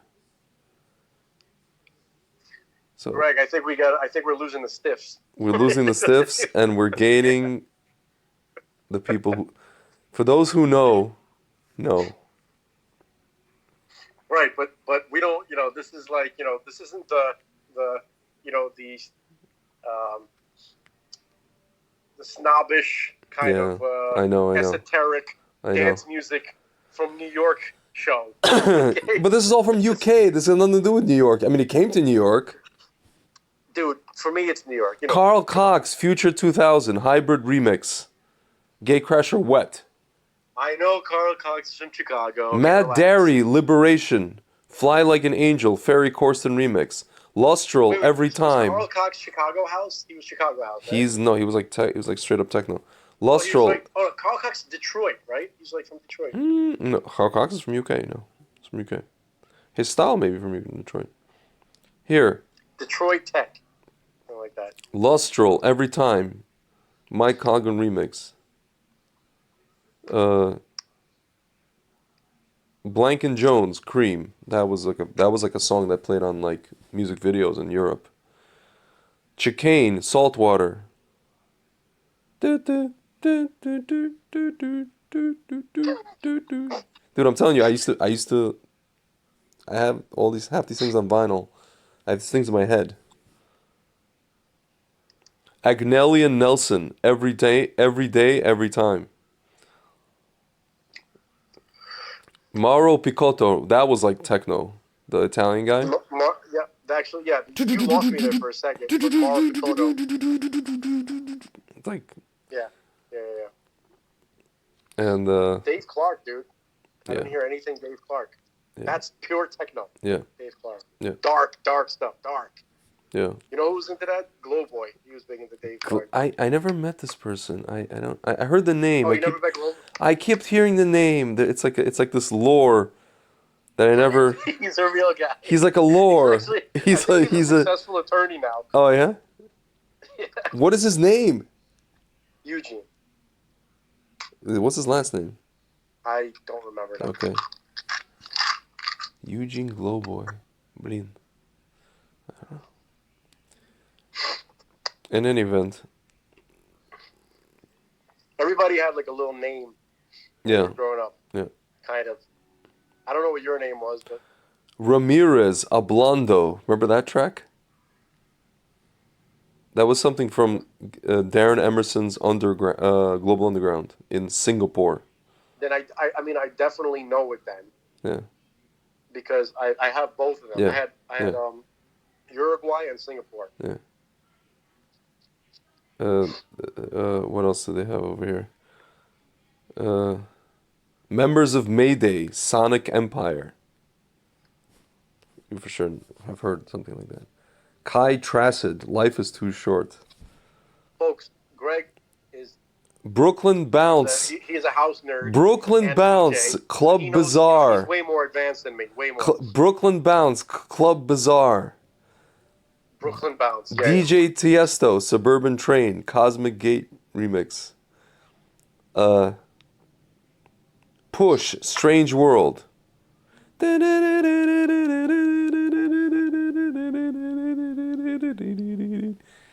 there's like a track. I can't remember. Maybe you can help me with this. There's a track that both Deep Dish and Tiesto released, and normally Deep Dish, I prefer. This Deep is Dish one of stuff, their but original productions, or what? I don't know. It's like, you know that song. It's like, darling, where would you come? I don't remember like I believe the price of fall. Fuck, man, I wish I could remember the main hook in that song. It's either you're talking about either a remix or something they played on one of their No, this is okay. So mixes. There's an artist that released this track. It's not their original. It's a remix of. Is it on their Global Undergrounds? It might be. I don't remember. Damn, it's all getting mixed up. Is it with Everything But the Girl? The future of the future. Da-na-na-na-na. The one word that I remember is the word darling. She's like, darling, where have you gone? When was it over? Something like that. And then it goes, I believe the price of falling. It's kind of like this kind of ethereal. I think you're thinking of Sarah effect. McLachlan, maybe? No. I think it's Divine. I remember the artist. The original artist was. Hold on. Let me see if I can. Is it okay? Is it a remix that they did, or is it something that they put on one of their mixes? It's something they put on one of their mixes. So it could be on like Yoshi. It could be on Yoshi-esque, Deep Dish Yoshi-esque. You know Yoshi-esque, right? Yoshi-esque, probably one or two. Yoshi-esque? Yeah, it was like Yoshi Toshi was their label, so they had two CDs called a CD called Yoshi-esque 1 and Yoshi-esque 2. Was that from the Yoshi Toshi parties? I mean, I don't know. With the massage girls, with the naked massage girls. No, it's just what? No. Dude, there are these parties. I don't know. I mean, there's a label called Yoshi Toshi. In New York, they're called Yoshi Toshi parties. No. This is they just all had themes, and all the parties basically had like a bunch of like I guess like massage girls that were basically naked except they were wearing themes. No. This I mean, no. Sounds interesting, but no. I never went. I only heard. How the hell do you know? Not that I know. I heard about them while I was in Antigua, and a buddy of mine, this basically this Swedish guy, right? Hilarious. Who I became friends. Listen to this. This son of a bitch.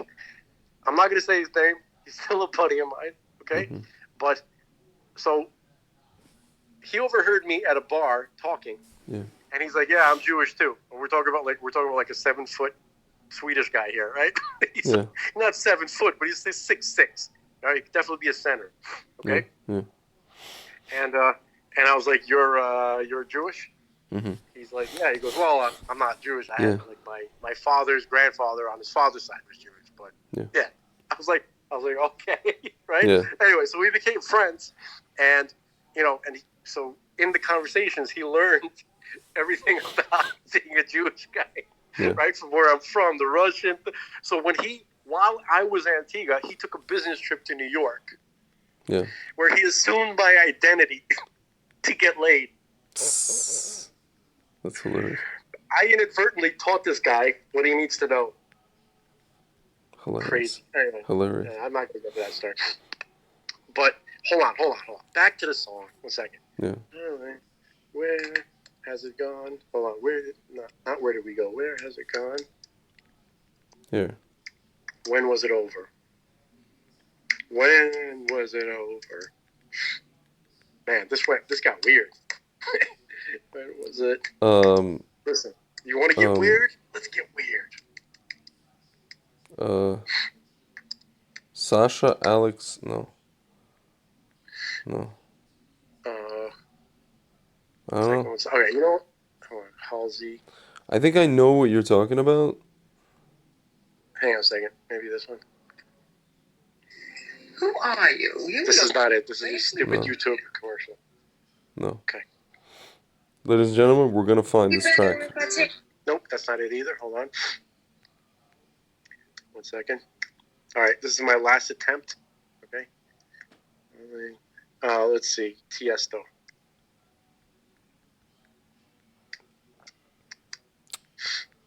Yeah. Tiesto, Darling, When Did We Fall? Okay, this is going to be it. This is it? Okay. Oh, Delirium. Delirium. That's why I was thinking Sarah McLachlan, because Delirium it was remixed by Delirium. Hold on, let's That's see what it is, Darling? You hear this? Yeah. Innocente, that's what it is? Yeah. Delirium Innocente. Wow, I can't believe we did a version of this, right? I can't believe we found this. Like we figured it out. It's called Falling in Love. Normally I hate Tiesto, but this song is, in my opinion, this is probably his best. It's the lyrics here. You can't see my eyes, you can't see my eyes, they don't see yours. Da-da-da-da. Yeah, Darling, when did you fall? When was it over? When did you fall? When was it over? It's marching through my door now. Yeah, it is. Keep playing. This is a beautiful Keep playing it. When did you cry? I couldn't hear you, darling. When? When did you go? When was it over? Dude, this is like 4 a.m. in Twilight for me. Dude, you understand? It's just like... So that's basically it. It just keeps, it goes in that pattern. I love it. I love it. Here, can I read you the full lyrics of this track? Here. You can't see my eyes. You can't see my eyes. They don't see yours. Hear me when I say. They don't mind at all. Dude, this is like, you know what this is? This is like, you're 20 years old. You're on like, you took some, whatever, MDMA. There's like some girl. Oh my God. Dude, I'm getting a flashback. Dude, you're sitting with some like girl that you're like infatuated. Not even infatuated. Just there's like a cool chick. Hang on a second. You could not. First of all, you're not only are you not sitting with a girl you're infatuated with, you are sitting with a girl that you're not that interested with. Yeah. Under no circumstances, and who's constantly antagonizing you and annoying you. Yeah. But now that you're both on X, she's massaging your hand with her hand cream for some reason. And it's the greatest experience of your life. Yeah. Listen, so here. Hear me when I say they don't mind at all. It's the rain that I hear coming, not a stranger or a ghost. It's the quiet of a storm approaching that I fear the most. It's the pain that I hear coming. The slightest crystal tear drops to the ground. In silence, when my love is near. Darling, when did you fall? When was it over? Darling, when did you fall? When was it over? Dude, this is like the anthem of like the end of the Shekhinah, It's marching through my door now. This song shocked me because I thought the Shekhinah was long gone. Yeah. This is like how like in Lord of the Rings when Gandalf is fighting the Balrog. Yeah. Right? And you think it's gone, but then the whip comes back. This is like the good side. That was the negative. This is like the good surprise. It's marching through my door now, the stony cold of lonesome. A bell tolls from my heart, and then my lonesome song begins. It's marching through my door now, the stony cold of lonesome. Bell tolls from my heart, now my lonesome song begins. Darling, when did you cry? I couldn't hear you, darling. When did you cry? I couldn't hear you. I For the suppose it. folks tuning in at this point, he's not saying that to me. Yeah, Okay. we are. It's actually good. See, it's a good thing I went down This weird. this weird rabbit hole. I suppose it is Well, the yeah, price man, of. you really pissed me off with that. With that Zelensky guy. I had to redeem my Lloyd. You go. Just when I thought you go and redeem yourself. I Yeah. suppose it is the price of falling in love. I suppose it is the price of falling in love. It's the rain that I hear coming, not a stranger, not a ghost of the quiet storm approaching, that I fear the most. It's a pain that I hear coming. The slightest crystal tear drops to the ground. In silence, when my love is near, it's marching through my door now. How now the stony cold of lonesome. A bell tolls for my heart. Now my lonesome song will end. Darling, when do we fall? When was it over? Darling, when do we fall? When was it over? And then it just keeps going. Like, I suppose it is the price of falling in love.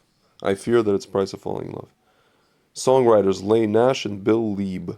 It's like, I guess, British people.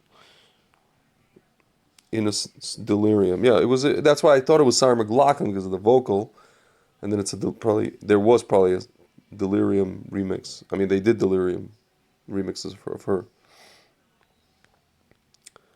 Very good.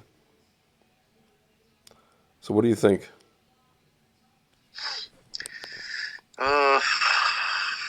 What do you think? I love it. What I think. Can I ask you a question? Let me see if you.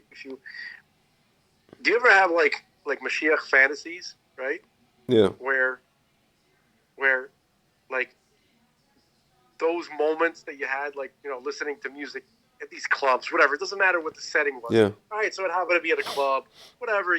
Okay, so you happen to be on X. What's the difference? Yeah. The point is like you have these kind of divine. I don't know if they really were divine, but it felt that way. You know what I mean? Moments here and there. Certain highlights. Yeah. They weren't. I had that in Thailand in 2009. They weren't vulgar. They weren't. No. They weren't sexual. I mean, they were just literally very felt truly spiritual, truly. Yep. So I was just wondering, is that what it's going to be like? I'm hoping.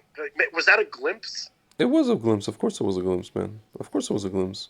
Hashem was giving it to us in the language we could, in a setting, and in the language which we could understand. Of course, it was a glimpse. I hope it includes the girl. Nothing is real. It's not just about Nothing is real but the girl. No. I'm just saying it's not. What track was that? Wait, what track was that? Hold on. You know what they say? They say about X, right? Like when it makes you this, and all of a sudden you start having the sex with random partners. All right, maybe for some people, but that was not at all for me. For me, it actually released me from that mindset of looking to accomplish, looking to get laid. I wasn't looking to get laid anymore. I was just enjoying the moment. Yeah. Dude, that, to this day, first of all, that was a Tenaglia remix. I was thinking of a Blondie, Nothing is Real But the Girl. To this day, I for the life of me, cannot, and I could not ever, and I still cannot, go to events or parties where all there is standing around and talking. I must have music. I must. If I don't, I'm out of my element. I end up, it's like... See, now you're that guy at the party, that Jewish guy who didn't want to talk to you. That's your version of it. That's my version of it, but you know what? I'll put it to you like this. I'm trying to get if I'm forced to have... No, but if I'm forced to have a... See, here's the thing. I think at this point, I probably would much rather go to an event where it's standing around talking with non-Jews, because I could at least probably have an interesting conversation with people. Or, let's say, secular, whatever, versus one of these Upper West Side, somebody's house on the Upper West Side things, which is death. How did you end up in all these events? Like, I've never... Dude, out of necessity, do you understand? I wasn't married. You're talking about the last 7 years. My engagement broke off just out of necessity. I had to go to these freaking things. Out of necessity. You probably would have been better off just hanging out with just regular Russians. Really? I don't think so. I mean, I was hanging out with my friends, Russians, who were Bali Tshuva like me, Rage. That's what I was hanging out with. No, what I'm saying is like somehow I married I married a religious Jewish girl from Crown Heights Yeah, without even trying to find one. I was just bro, constantly hanging out bro, with non-religious Russians bro. You, somehow. you, you. Hashem shined That's what I'm saying. his That's light. exactly what I'm saying. He shined his light on you. But That's what I'm saying. There's no other way that that's going to happen for anybody. Do you understand? I know. People who try to get into the wiring of the machinery, Yeah, they just end up, yeah. it just kind of delays I the know. program. I know. It's crazy. Dude, I spent the last. You have to understand something. What is it? What year are we in? 2022? Dude, I've spent the last 7 years, 8 years, toiling in some version and some, I guess, level of Orthodox or let's say Jewish, general Jewish dating. Whether it was at one point shadchans or these Shabbatons or some kind of just whatever, anything. And I don't want to say nothing, but you see, it hasn't led to, what's supposed to lead to, ultimately. I've dated people, there's been moments of, like Celine Dion would say, there were flashes of light, moments of whatever. No, you know what I mean? Like there was like moments of this, whatever, this, I've that. never thought once of what Celine Dion would say. Yeah. The flashes and it's all coming back to me, whatever. But you know what I'm saying? But ultimately, Is that her song? It's all coming back to me now. no, how does it go? It's all coming back to me now. Ladies and gentlemen, this is two straight men trying to think of lyrics to And it's all coming back to me. Is that is her? No, that's Celine Dion. And it's all coming back to me. Right? Here. There were Dude, so where did Celine Dion go? She was literally the queen of of our galaxy. She got swallowed up by Las Vegas. Yeah, here. She married some dude, right? She got married. Yeah, she married what's his face, the guy. I forget her producer. Here. She married some old-looking guy. Yes, he's like 20 years older. I forget his name. I think he passed away or something like that of cancer. Here. Oh, man. There were moments of gold, and there were flashes of light. There were things I'd never do again, but then they'd always seem right. There were nights of endless pleasure, but it's all more than any laws allow. So, like, I've had this kind of stuff the last 7 years. Talking about sorority days. Yeah, but I'm saying there were moments of gold and flashes of light. So I've had moments of gold and flashes of light, but I didn't get married in the last 7 years. If that makes any sense. We went through that whole Celine Dion thing just to communicate. Yeah. You had a couple moments in the past couple of years? Not past couple, like, whatever. Yeah. You son of a bitch. You brought me through Celine Dion for that. That's right. I couldn't think of any other person who conveyed this message that I just conveyed to you. I mean... Dude, Pablo Francisco, he ripped Celine Dion a new a-hole. I don't know why. It was just... I've never seen anybody just... It's so random. Like, he just, out of nowhere, started trashing Celine Dion. Mm-hmm. And, I mean, he did a great impression of her, but it was very... Yeah. It's very messed up. It's very messed up. Oh, God. Let's not go there. Yeah. I'm sorry. That was my fault. That's my fault. Anyway, so what do we do about the Zelensky guy, man? Dude, what do we do? You know, I was listening to Man is Friedman today. Mm-hmm. And you know how, like, a lot of his clips on YouTube are him talking to this Russian lady? Yeah. Oh, yeah. I know her. She ran with me. I mean, I was part of her group in Zionist ZOA. Zionist Organization of America. She's from LA or something, right? Like, no, she lives in New York. I think she might be in Miami at this point. But she was in New York before. Is she a radio? Like, she's a radio person, yeah, RUSA. But I think she became Lubavitch. She's a Baal Tshuva. Okay, all right. Yeah. The one with the So curly hair, right? With the wavy hair? I think so. I usually listen. I don't like, RUSA, when I'm in the car. Russia, RUSA radio, whatever it's called. Yeah. Yeah. So, by the way, she's not a fan of Zelensky. I could tell you, I know. just by the few things. Yeah. He didn't want to get into it. Rabbi. He's Yeah. Rarely does he get He into keeps like, it. He keeps it. A little kind of part. Right. Every now and then he surprises me though. Yeah. You know what I mean? Like, Yeah, he's like, where did that come from? Yeah.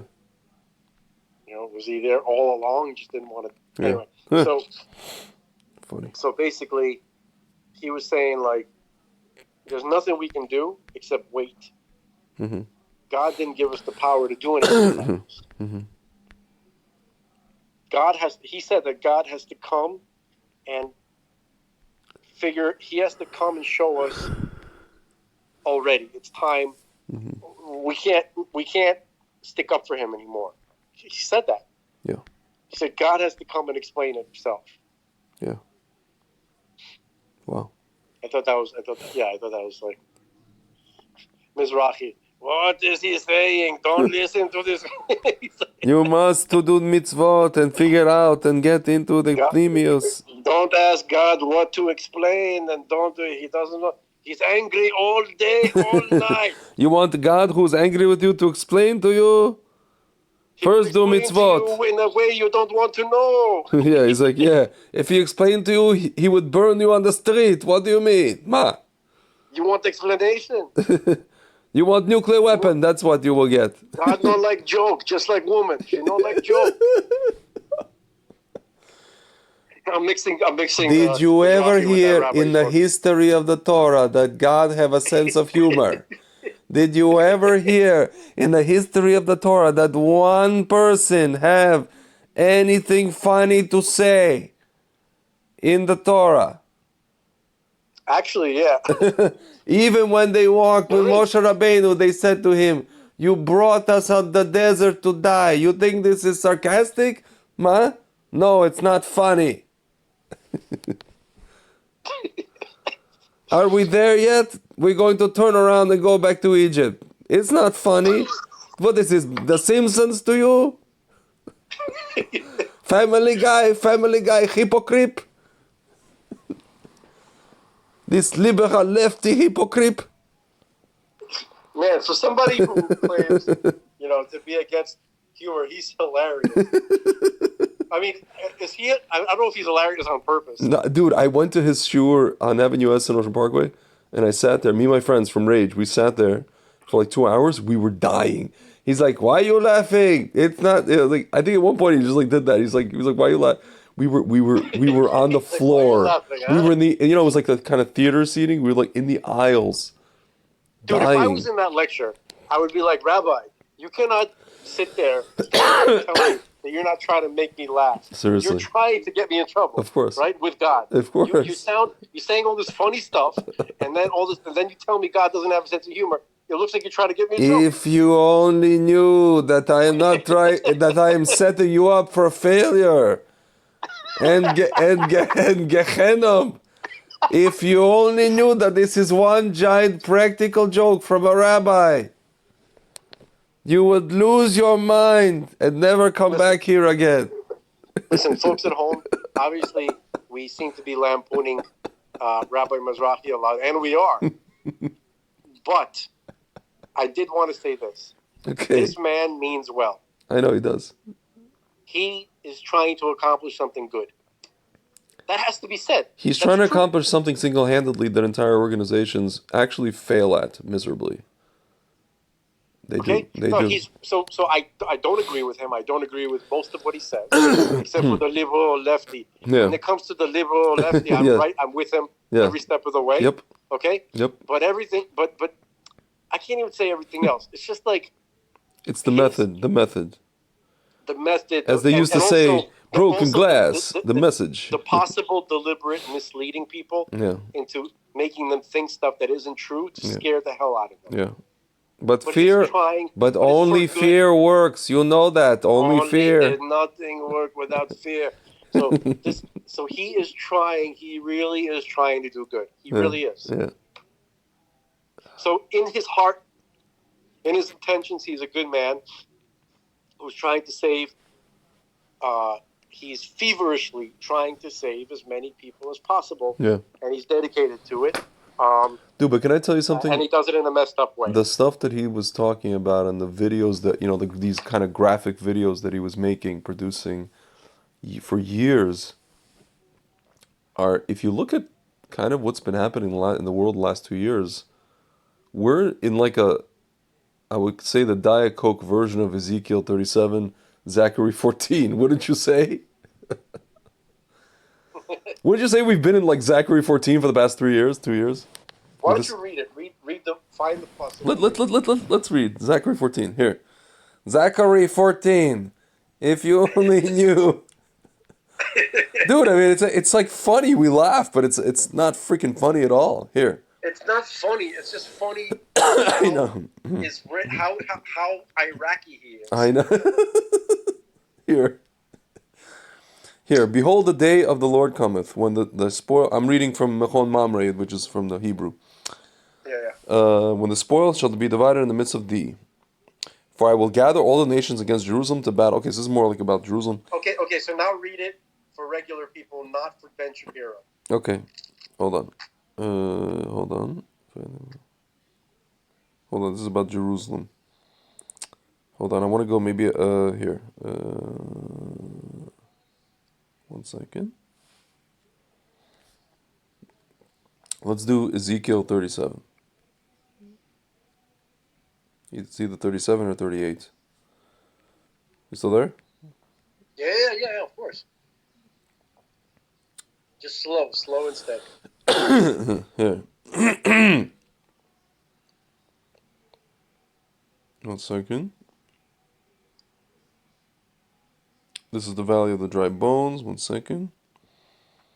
I just want to get to the part where it talks about, 1 second. Not dry bones, but the part where the one where we read about on, what's it called, on Sukkot.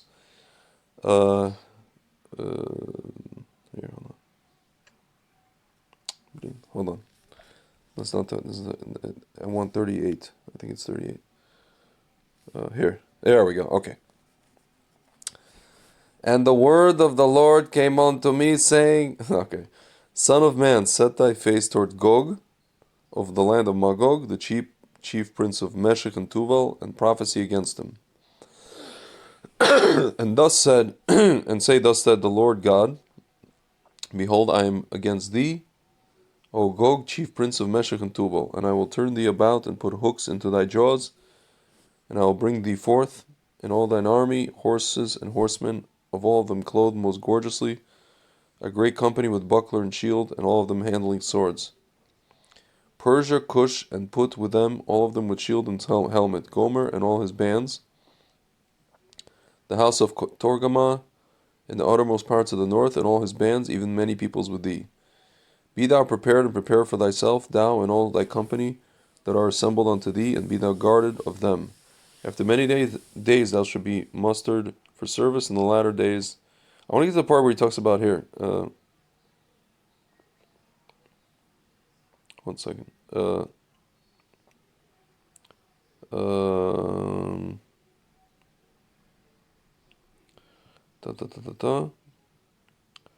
Yeah.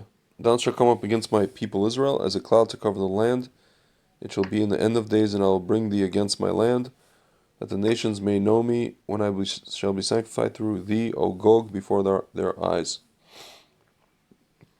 Here's more stuff. 1 second. And I will call for a sword against him throughout all my mountains, saith the Lord God. Every man's sword shall be against his brother. And I will plead against him with pestilence and with blood, and I will cause to rain upon him and his bands, and upon the many peoples that are with him, an overflowing shower, and great hailstones, fire, and brimstone. Thus I will magnify myself and sanctify myself, and I will make myself known in the eyes of many nations, and they shall know that I am the Lord. That's it. Don't you think we're been going through that? Okay, so the answer is yes, but it's a very, we can't study, or we can't really get anything from the translation, from the words that you just used. We don't, there's infinite depth. We have to go through each word in the Hebrew correctly, slowly. We have to understand every little aspect of it. It's, those words are used so liberally. You know, it's just, you know, we're getting like, you know. Oh, listen, You know Zachary like Zachary 14. Listen. Zachary 14. And this shall be the plague wherewith the Lord will smite all the nations who besiege Jerusalem. His flesh will waste away while he still stands on his feet. His eyes will waste away in their sockets, and his tongue shall waste away in his mouth. This is talking about, it's like, sounds like nuclear war or something, or some kind of disease. Anyway. Dude, can I just hold on a second? Hold on. Yeah. Remember we discussed a while ago how every time you're reading about, let's say, a man in the Torah, right? Mm-hmm. Not just a man, but let's say the hero of the story. As you go through the Torah, there's always a hero, the main, you know, the main star, right, of this episode of history, right? Mm-hmm. That's Zer Anpin. Yeah. And then the female aspect in that same story, that's Nukva. Mm-hmm. And remember this metaphor, it goes into the same amount of depth as we have detail in our physicality. Mm-hmm. Okay? So when you hear about a tongue, and you hear about this, and you hear about eyes, you have to first understand it from the Zer Anpin standpoint to have any chance of understanding what you're reading. Mm-hmm. That's just how it is. Yeah. Anything else is childish. Yeah. You know, it's for the kids. Yeah. And it does have a shot. Yeah. But you have to understand all aspects of this. Yeah. What is it? What is a tongue in this context? What is the eyes in this context? Yeah. What is the burning? Each one of these words is a code word. You understand? Yeah. Like Midrashic literature, right? Mm-hmm. Is inspired by the prophetic verses in Tanakh. Okay, especially from the prophets, from the Nevi'im, because each word is a symbol for like an entire world of stuff. Yeah. Right, and then you got to be able to put it all together like a puzzle. It is complicated. Yes, it is complicated. Yeah. No, it's not simple. No, you can't just read it and understand and think that you're gonna you know, have a grasp of what's going on. Okay, only a schmuck will tell you that. A real schmuck. Yeah. And if you're being told that, either the person is misleading you or they're a schmuck. Yeah. Okay, I'm sorry. Yeah. We can't just open it up like Zachary 4. You can't do that. Zachariah. Yeah. He actually says Zachary instead of Zachariah. He says Zachary 14. Ezekiel 37. Does he say Moses? Does he say Moses? No, he said Moshe Rabbeinu. No. That's weird, you know. Like sometimes, like people can't decide when they're going to use. Like they'll say, they'll say Jacob, and then they'll say Yitzhak. Yeah. Why not Isaac and Yaakov? You know, like, I don't know. How do you make that decision? Your best bet is as good as mine. What do they say? No idea. I have no idea. Dude, are you drifting away? No, I'm not. I'm not drifting away. Drifting away. Remember that movie, Beach? The Beach? Drifting, sailing away as the day goes by. I don't know that song. And even if I did, you're probably not doing it any justice. It was, what's that band? Oh my God. They had a, hey now, you're a rock star. Smash Mouth. Yeah, so they had a song called, not Smash Mouth, Smash Mouse. Yeah. As they're known in Israel, Smash Mouse. When I was in Israel, Smash Mouse. Sugar Ray, Spinning Away, not Smash Mouth, Sugar Ray. Sorry, you were saying? Sugar Ray. Yeah, I remember. Yeah, I remember Sugar Ray. yeah. I remember not being terribly Spinning into his away. music. I remember wondering why girls I liked love Sugar Ray and Mm-hmm. they love Sublime. Yeah, For some reason, yeah, girls that I liked at that time yeah. were really into Sugar Ray and Sublime. I It know, was annoying. I I didn't like know. it at all. Cause they like those guys with the tattoos, the skater boys. The skater boy. They like those schmucks with the Jenko jeans and the Oh dear whatever God. Sublime. They like that. The last time I cared about jeans, Huh? it It's was what like I got. And Jabot. Remember Jabot? Huh? Love is what I got. And I want to remember get a pair of that. Jabot jeans. Are there any? Are they still available? Which Just ones? curious. Which ones? Jabot. Jabot. I think so. You heard it? You remember Jabot? You remember? Yeah, Those yeah, were of course. huge. I don't practice Santeria. I don't got no crystal ball. That it feels like when that kind of music, that feels when music went to shit to me. Like right around that time. Although compared to what's going on right now, And I it sounds really like bops. wanna know. And I really wanna think. Boo, boo, boo, boo. It's like whiny white boys with their freaking bass guitars. I was Dude, like, what the hell dude, is this? my Where? friend, I was like, when did your coke dealer start making music? dude, I have a friend who dragged me to a what's that band with Fred Durst? He dragged me to a Fred concert of the Durst. band Fred Durst. Limp Bizkit. He dragged me to a Limp Bizkit concert. No. Limp Bizkit was not. It's not Fred Durst. That's Fred Durst, my friend. No. Yes, it is. No. I'm looking at it right now. I'm looking at it literally right Isn't now. that Linkin Park? No, Fred Durst, Sam Rivers, John Otto, da da da, DJ Lethal. That was Limp Bizkit. Yeah, Oh it's no, like you know what? it's all about the That was Limp Bizkit. No, day. I was confusing. I was confusing Limp Bizkit Yeah, with Korn. yeah, dude. This was Korn. this was awful. Korn. This There's a moment. There was one moment in a Korn song where I was like, "This is kind of cool, I guess." God. He dragged me to this concert. What was the main song?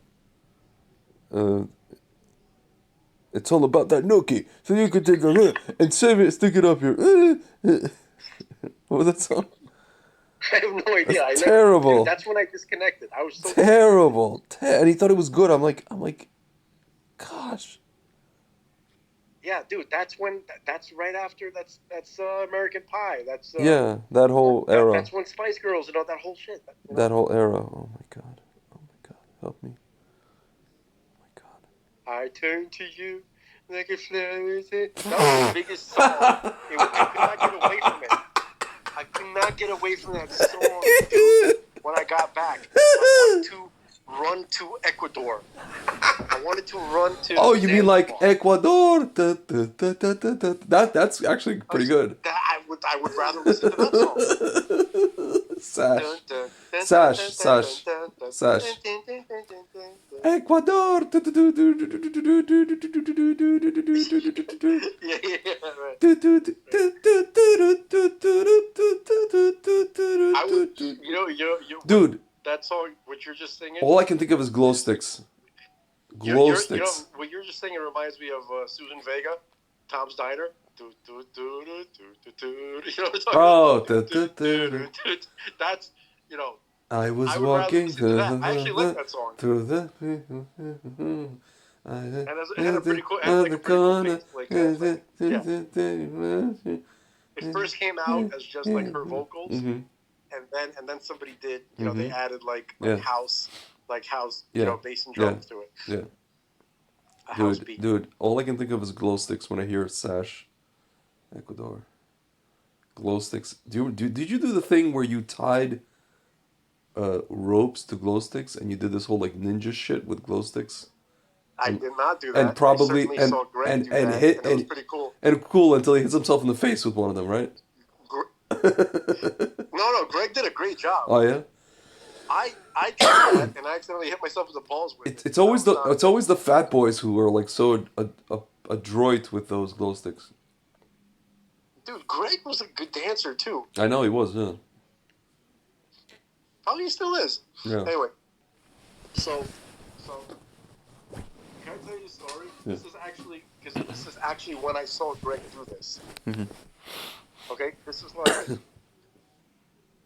I don't know. I guess like early 2000s. I want to say. Mm-hmm. Okay, and then this is right when I met.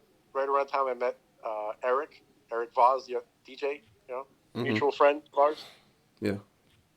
So we went upstate, and there's a lot of people there. Friend Stan was there. Do you remember Yanis? Yanis.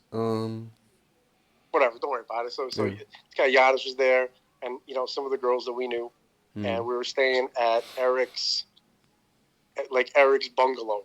You know how like Russians have bungalows? Yes. Like Yes. in these bungalows. Did you ever have one in upstate New York? I did not. I used to just go to camp. I didn't go to those bungalows.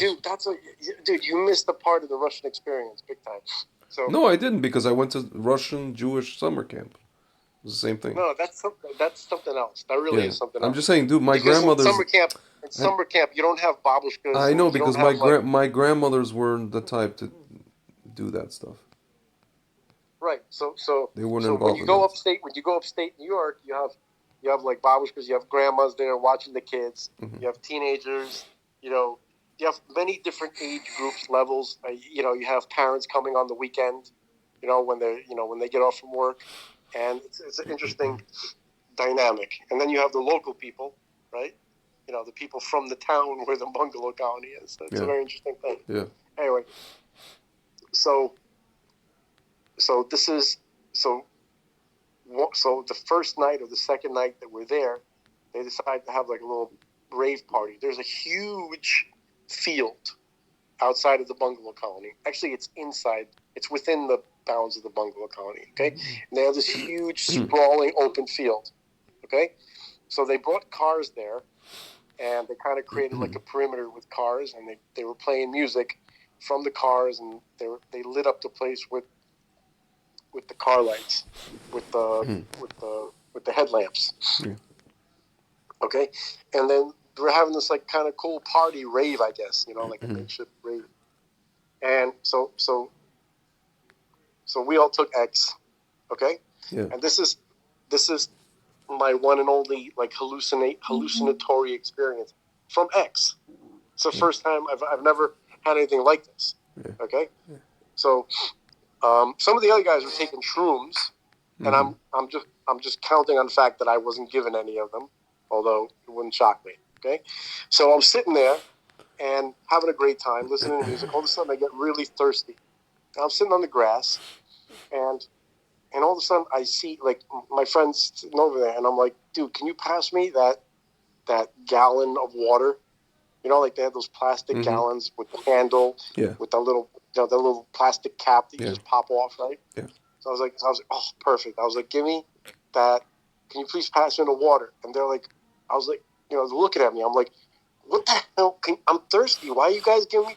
They're like, what water? What are you talking about? Yeah. I was like, oh shit, there's no water there. I've hallucinated a plastic jug of water. I know that's not a very shocking story. Oh my God. Okay? But this is I was like, oh my God. So I was like, all right, okay, fine. So I'm going to go back to the bungalow and to get some water, right? And then I look towards the bungalow and I was like, oh my God, I have to go around this fence. I have to go around this giant fence now. Mm-hmm. Because it's like, oh, this is going to take forever. It's going to take me like 10 minutes, like 7 minutes to get to the, to the bungalow to get some water. And then, so I'm walking around. I was like, all right, whatever. I was like, I'm walking. Oh, I'll get a pack of cigarettes. I'm walking. I finally get there. Then I drink the water. I'm like smoking my cigarettes. I'm like, I'm getting back to the party. I'm walking. I have to go around the fence again, right?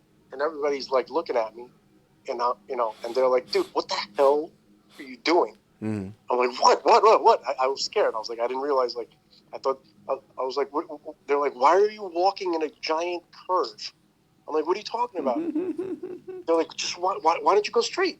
They're like, what are you talking about? There's a giant fence there. They're like, what fence? Dude. And I started to freak out a little bit. So so I hallucinated. So then I started to get paranoid that I didn't know what I was hallucinating and what I wasn't. It's crazy, bro. That's not a great story. That's not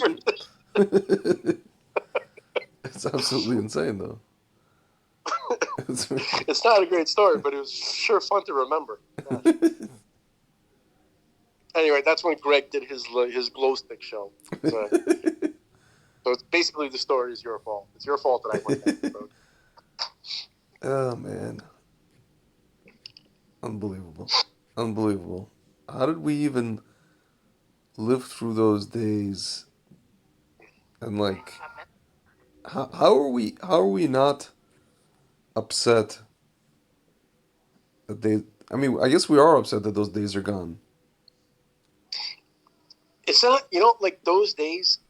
I feel like for me, I wasn't that keen on them. You know Hmm. what I mean? I'm somewhat keen on them. Yeah.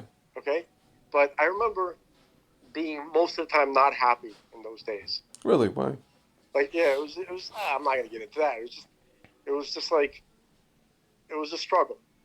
Okay, um, and I remember kind of looking to try to reclaim something that was that seemed to have gone away, like from the '90s and the '80s. You know what I mean? Like it felt Yeah. like I felt like an alien on an Do you know the unknown thing is? planet I when I I came back from Israel. I see your point. I think I felt the same, but I was one of those people where I was like, you know what?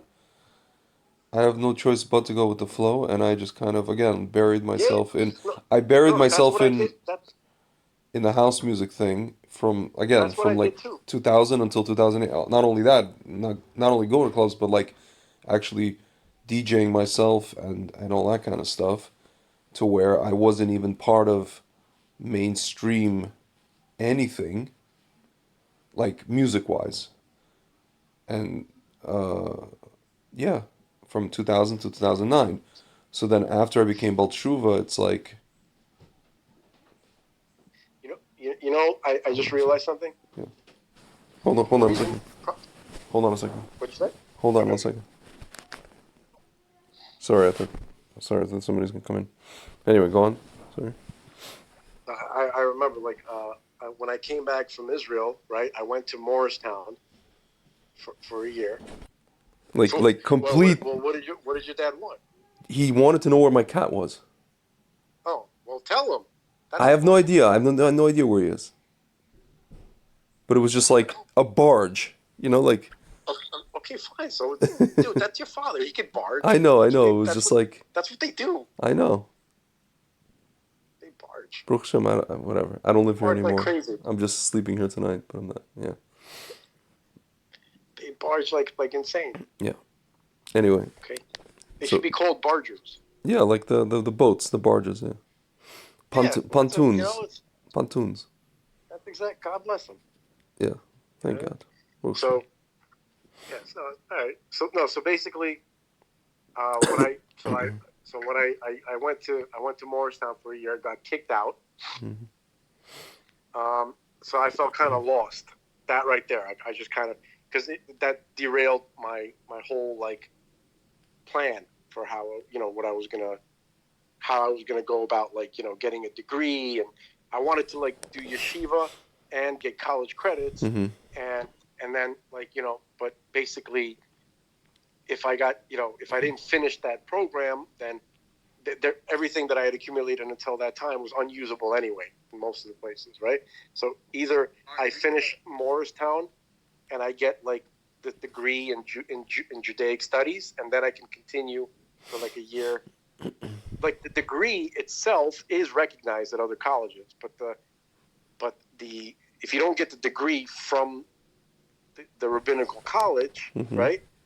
Then you don't. Then Mhm. the what you call it, the credits that you accrue, they're not like nobody knows what to do with them, right? So if you decide, if you have to go to another college. So anyway, I got kicked out, and so the 2 years that I spent in yeshiva after high school went to nothing. So it's like like it's like basically like I have achieved nothing towards whatever career goal. So I was lost. Mm-hmm. I didn't know what to do. And then my mom got sick with cancer. It became a nightmare. It was a living nightmare. Yeah. That whole time. So then that's when I actually met Greg and those Yeah. guys. All of that was kind of happening all at once. Yeah. I hear. I'm starting to remember why I was so miserable during that time. Yeah. But I did escape. I escaped into house music and especially into drum and bass. Yeah. Breakbeat and drum and bass. Mm-hmm. I used to go to Breakbeat Science like a couple times a week Mm-hmm. just to look for stuff. You know what I'm talking about, right? That store Yeah. So in Alphabet my City. case, it was Satellite Records and this other.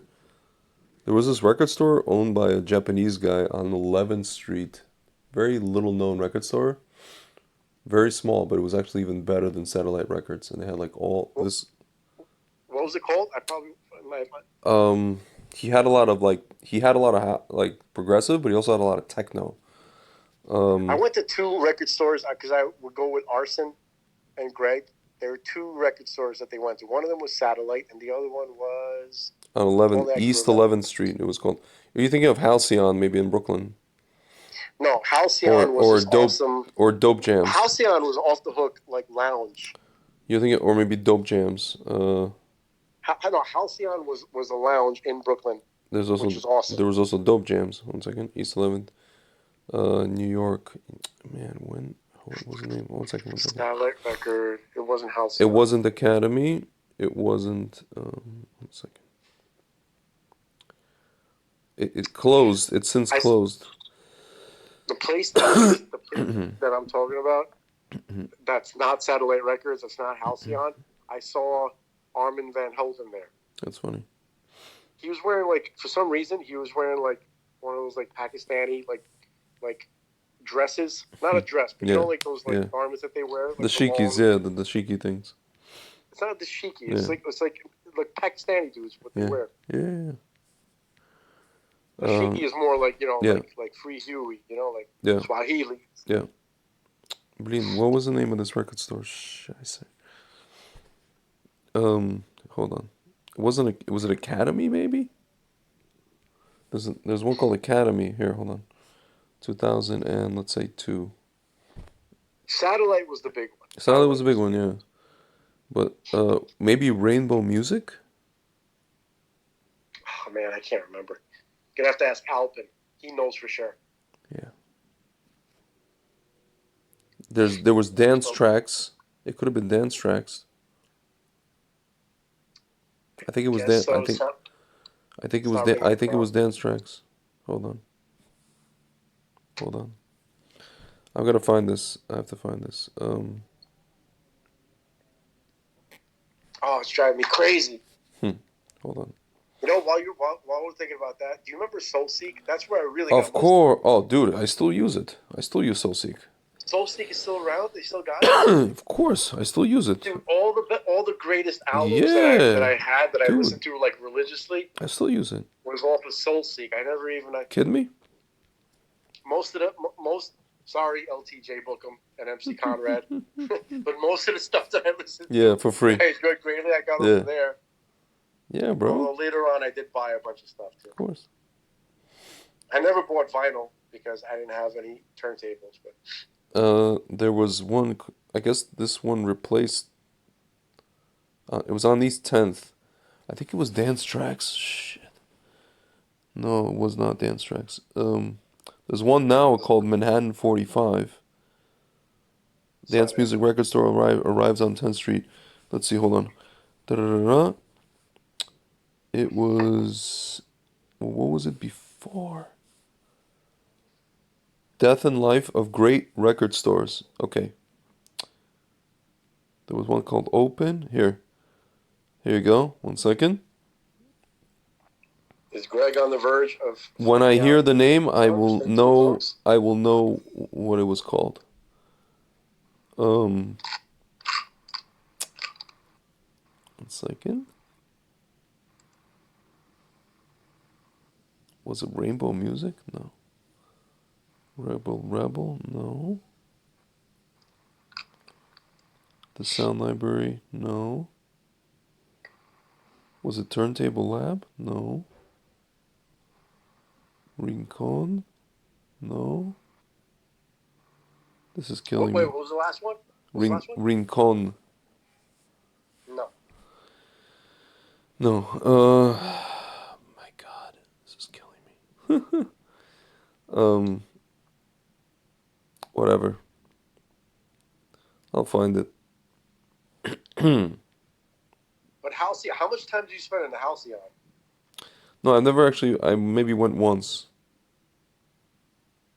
I like the girls that would hang out there. They're kind of like, Funny. they'd probably be Bernie supporters nowadays. Oh, for sure. But For sure. they were cool chicks at that time. Yeah. Yeah, they were. Sonic Groove.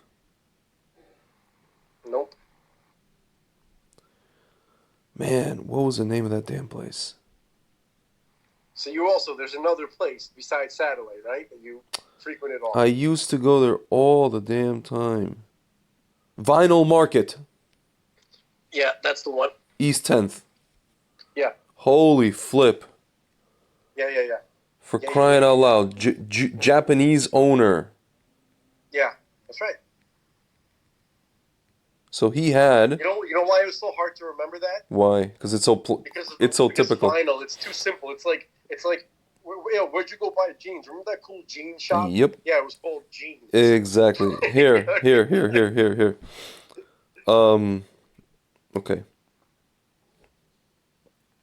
Mr. Takei. Hey, really? It's funny. Here, hold on. Uno momento. Oh no, this is like something in Tokyo. Never mind. No, Vinyl Market was here. Dude, does this episode suck? No. Are you freaking kidding me? It's probably the best one. Really? Okay, no, I believe you. Oh my God. Here. I just want to be real. I just want to make sure. Dude, are you freaking kidding me? Here. Yeah, Vinyl Market, man. It was like this tiny box, hole in the freaking wall, but very, very nice. He had it permanently closed.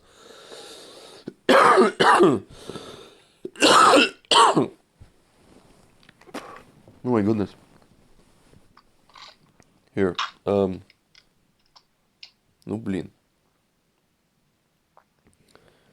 Why does it look bigger? No, this was a very small place. I don't know why they're showing something huge on the pictures. I want to read about it. Somebody must have written. Here you go. Here you go. Vinyl Market appears to be closed, perhaps just temporarily. Electronic DJ specialty shop, just west of First Avenue, is under construction. Space is split in two now. Oh, this is an article from 2009. Kaz Okura, DJ owner Kaz Okura, has closed. Yeah, I remember Kaz. Hey, yeah. Kaz Okura is closed before while he travels to various gigs, but he usually leaves a note on the door. Yeah, the guy used to be a DJ, or is a DJ. Kaz Okura. Where's Kaz Okura today? DJ. Let's do DJ Kaz Okura.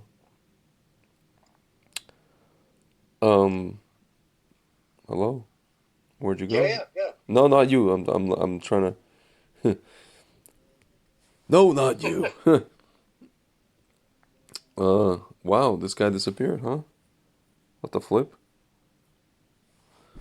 Or maybe he's got married. Or maybe he's Kazuo. You know, like Kaz. It's usually He changed his name. no. Now he's the guy that wears the mouse head. Dead Mouse. 5. Who the hell? What the hell is that? I don't know. I've been meaning to ask you, what's this mouse head guy? Dead Mouse 5. Dead Mouse or What's Dead that? Mouse. I'm asking what that is. It's a guy who DJs in a mouse hat. That's all it is. Why? Because he's a idiot. He's a big idiot. Is he good? Like, I never listened to anything. He's alright. Some of the stuff's alright. Yeah. I don't know. Yeah. Here.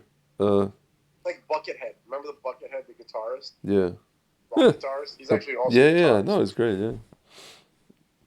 Yeah, so I used to go to Vinyl Market and Satellite Records, and not that we got to the bottom of that caper, do we? We found some stuff today. We've gotten to the bottom of many a mystery.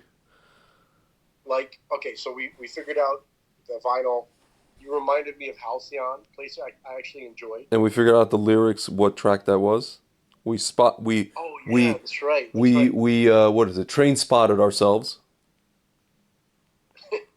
How do you mean? No, train spotting. The two meanings. One is from that movie. The other one, train spotting means like just identifying the tracks, the track that you hear. Okay, okay. So that's what it means. That's all it means. I didn't know that's. I never knew what train spotting Yeah, meant. yeah. What is it? You know the title of the movie, right? Yes. What did they mean in that? What was the point? Like, how did they mean it? And how do they mean it? I'll tell you how they mean it. Why was that movie called Train Spotting? I'll tell you. Why did that movie even have to It happen? was called train spotting. Train spotting in British slang, a colloquial 80s term that means being obsessed with any one trivial topic. Whether it be drugs, football, or Sean Connery movies. So I guess these guys were obsessed with drugs. The concept of drugs. They're train And spotting. football. I Yeah. think football is also Yeah. So in our case, we were elements. obsessed with like house, so we train spotted. Like sitting and uh, just So just like identifying the waiting for names. that train, right? Like the, Yeah, exactly. Exactly. there's people who like that's like a thing. People who like love trains. Yeah. They're actually they know everything about trains. Every time Yeah. they see a train, Yeah. people who are into them. There's a movie about them, Yeah. which is I think it was called The Station Agent, Yeah. right? With the short dude. Who?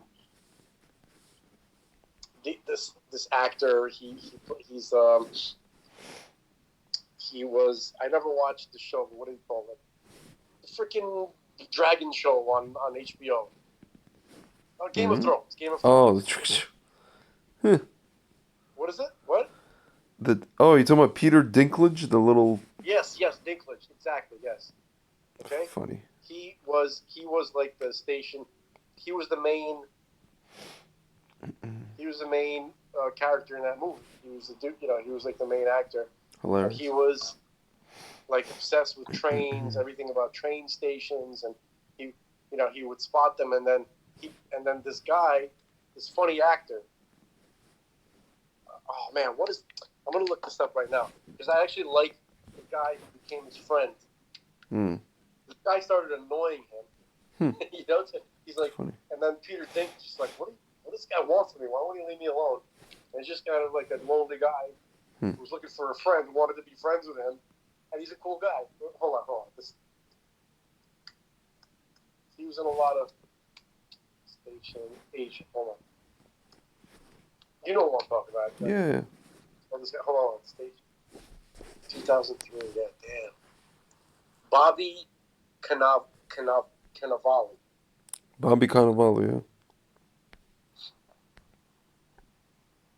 Bobby Cannavale, that guy. He wanted to be his friend, and he was bothering Peter Dinklage all the time. And then, and Peter Dinklage was like really like a depressed dude, heartbroken. And he's like, I remember in the movie there's a conversation they were having.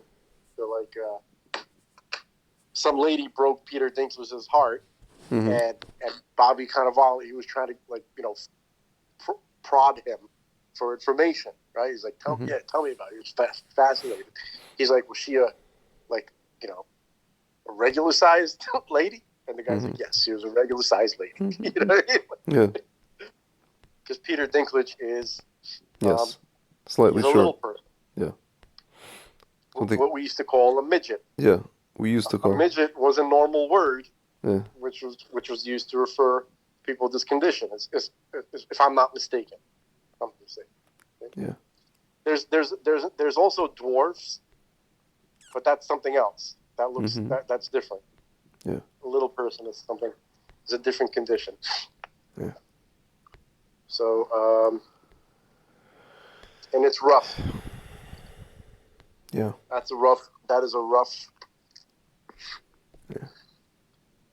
Enough said. Man, I'm So so happy. how do we save this episode, Greg? How do we save it? We could just listen. We've been at this for two hours and 45 minutes. We could just say Seriously?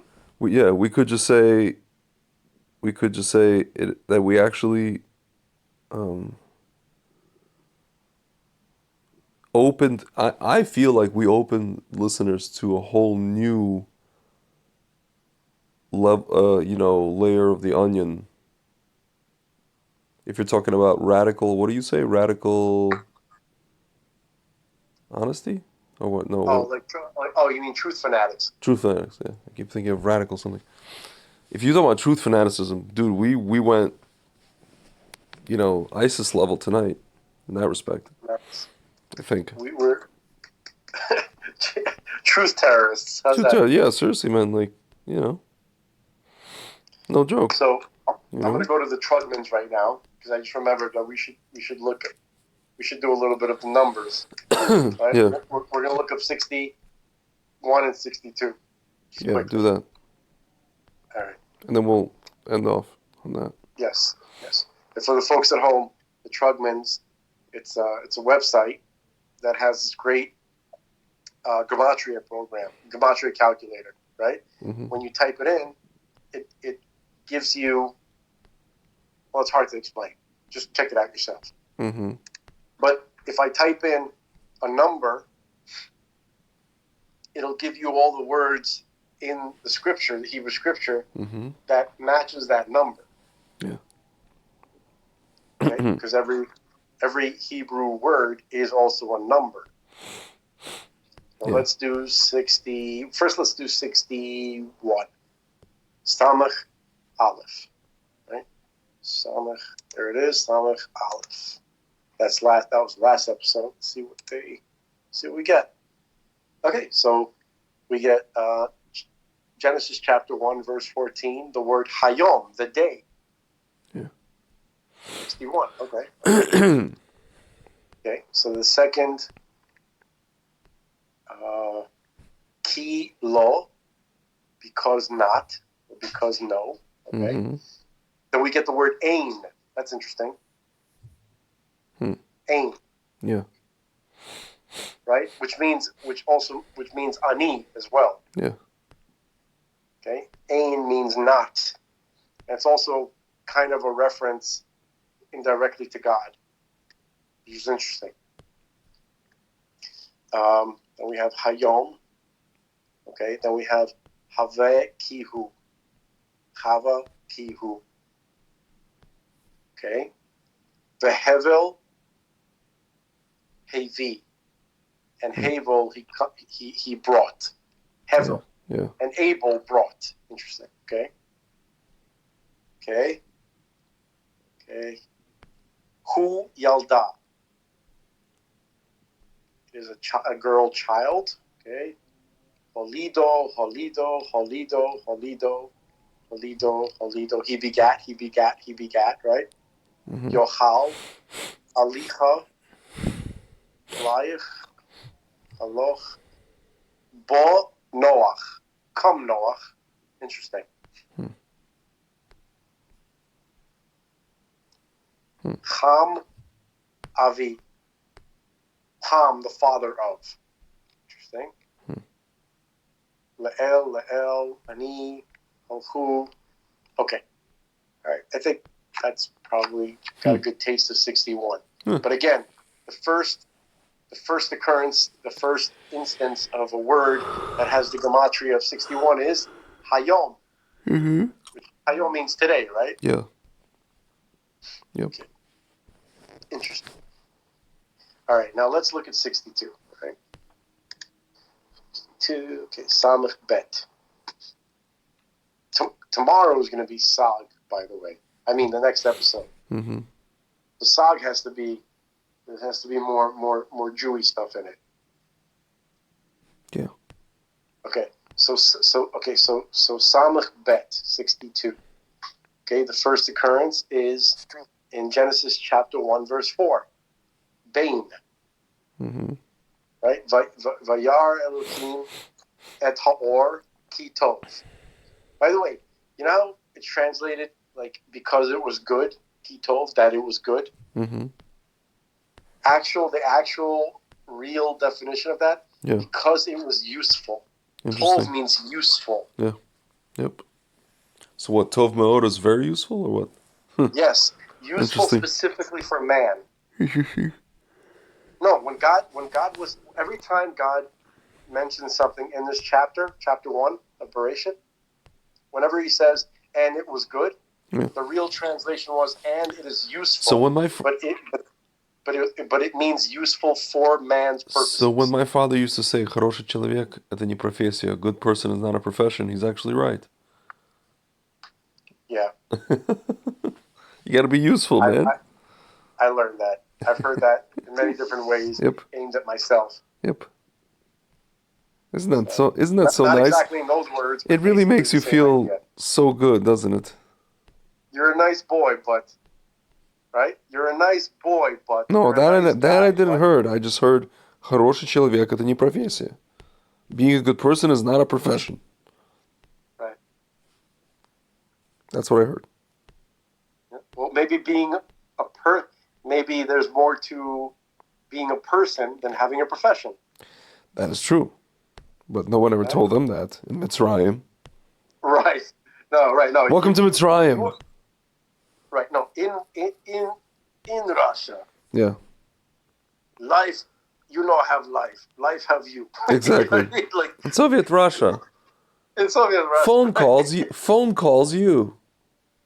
And it does. Yeah. In Soviet Russia, you don't want to know. Dude, I told you the story. My grandmother, she used to work for the government office, and her and her coworker, her friend, they were talking about, oh, you noticed the price of yarn changed. And then some dude shows up on the line. Извините, молодые женщины, поменяйте, пожалуйста, тему. Excuse me, young, madam, change the topic, please. Click.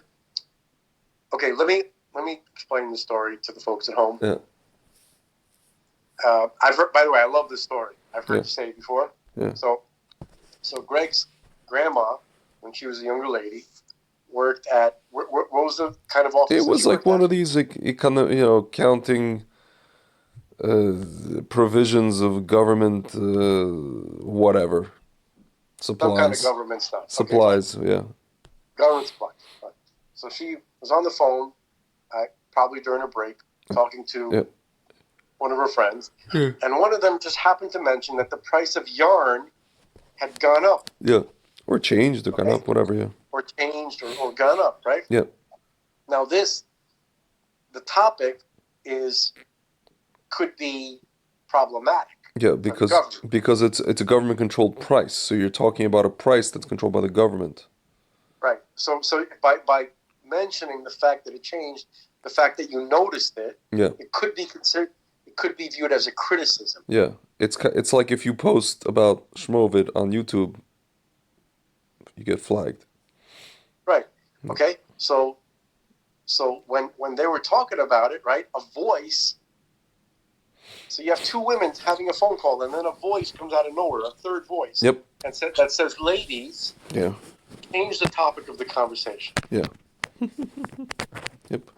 That's insane. It's almost like it's the impression that how were there enough agents in Russia to listen to every conversation that everybody else was having? I don't know if it was but it was specific, like people who work for government would be listened in on. That's why. I'm joking a little bit, obviously, because she certainly in the government office settings, they're going to be closely monitored. Yeah. No, just like when we came to America, and we used to call. My mom used to call my grandmother. She used to go, "Ша." Yeah. Говори шепотом. To speak in a whisper. My dad is still the same way. Yep. Ша. Осторожно, мы не говорим на этой теме. This is very often you'll hear a Russian parent say that this is not a topic. This is not a phone topic. Yeah. Потом поговорим. Потом. But unfortunately now their fears have come back. Yeah, my mom walks around and she's right. Вонючий совок. Smelly, stinking Soviet Union has returned. Yeah. Or as I like to call it, 1/60th. 60th, yeah. Buttle, hopefully the Buttle part is coming soon. Mm-hmm. Buttle position. Yep. Anyway, sir, as always. Yeah, I gotta run too. Nothing is real but the girl. Danny Tenagli remix. So, yes, sir. So, well, no. I mean, I'm gonna go back to delirium. You're gonna go back to being delirious, into delirium. I know. I'm going back to Innocente, Delirium Innocente, the Tiesto mix. Yeah, so I checked. Yeah, one was a Tiesto mix and the other one was Deep Dish mix. So you're right. They both did remixes for that track. Yeah, and the Deep Dish mix was pretty cool, but I think that the Tiesto in this one case. Yeah, back when Tiesto was an actual artist. I don't like trance, like Tiesto trance. Yeah. But yeah, man. So Greg might be coming to visit me soon. Oh, nice. Folks at home. Well, maybe it'll be the same week as me. No, dude, you're Greg. Oh, you were Greg saying to the about. folks at home that about me. Oh, yes, I'm coming in 2 weeks. B'ezrat Hashem. All right, and we're gonna record a Frank's face. Show us your face.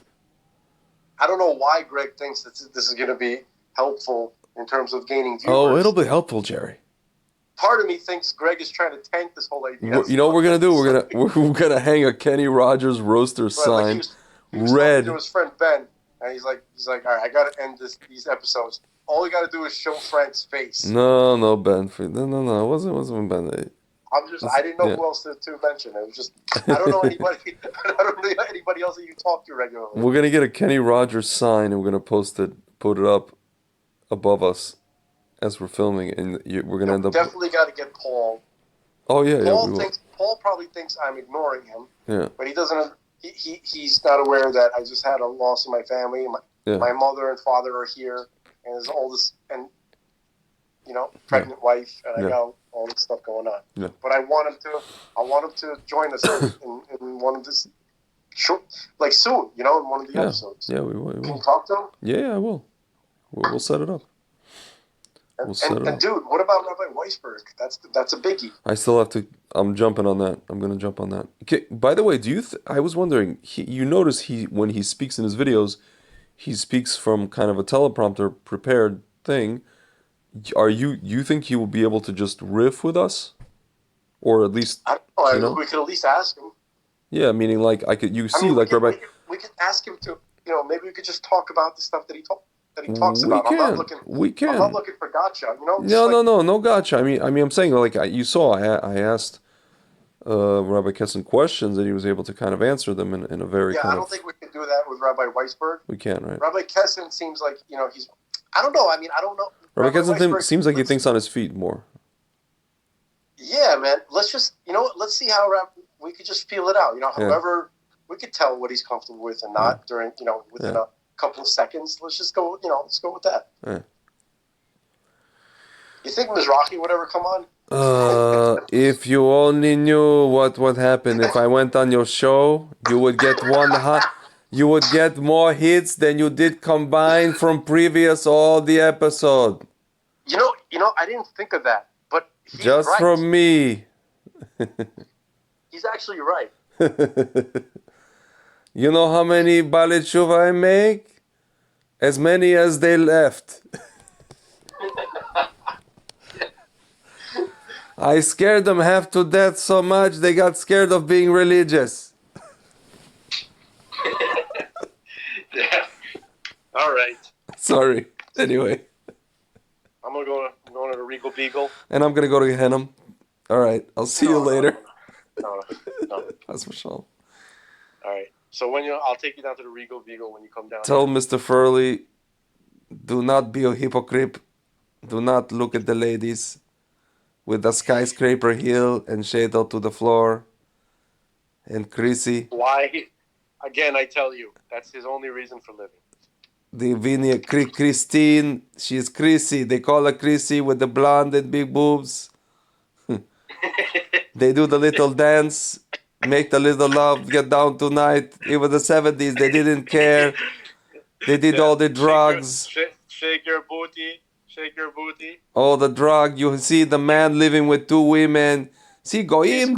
Remember, he's like goyim, goyim. They can do whatever they want, man. They can live with women. Goyim. It's okay. They can marry. They can this, but the Jew cannot do it.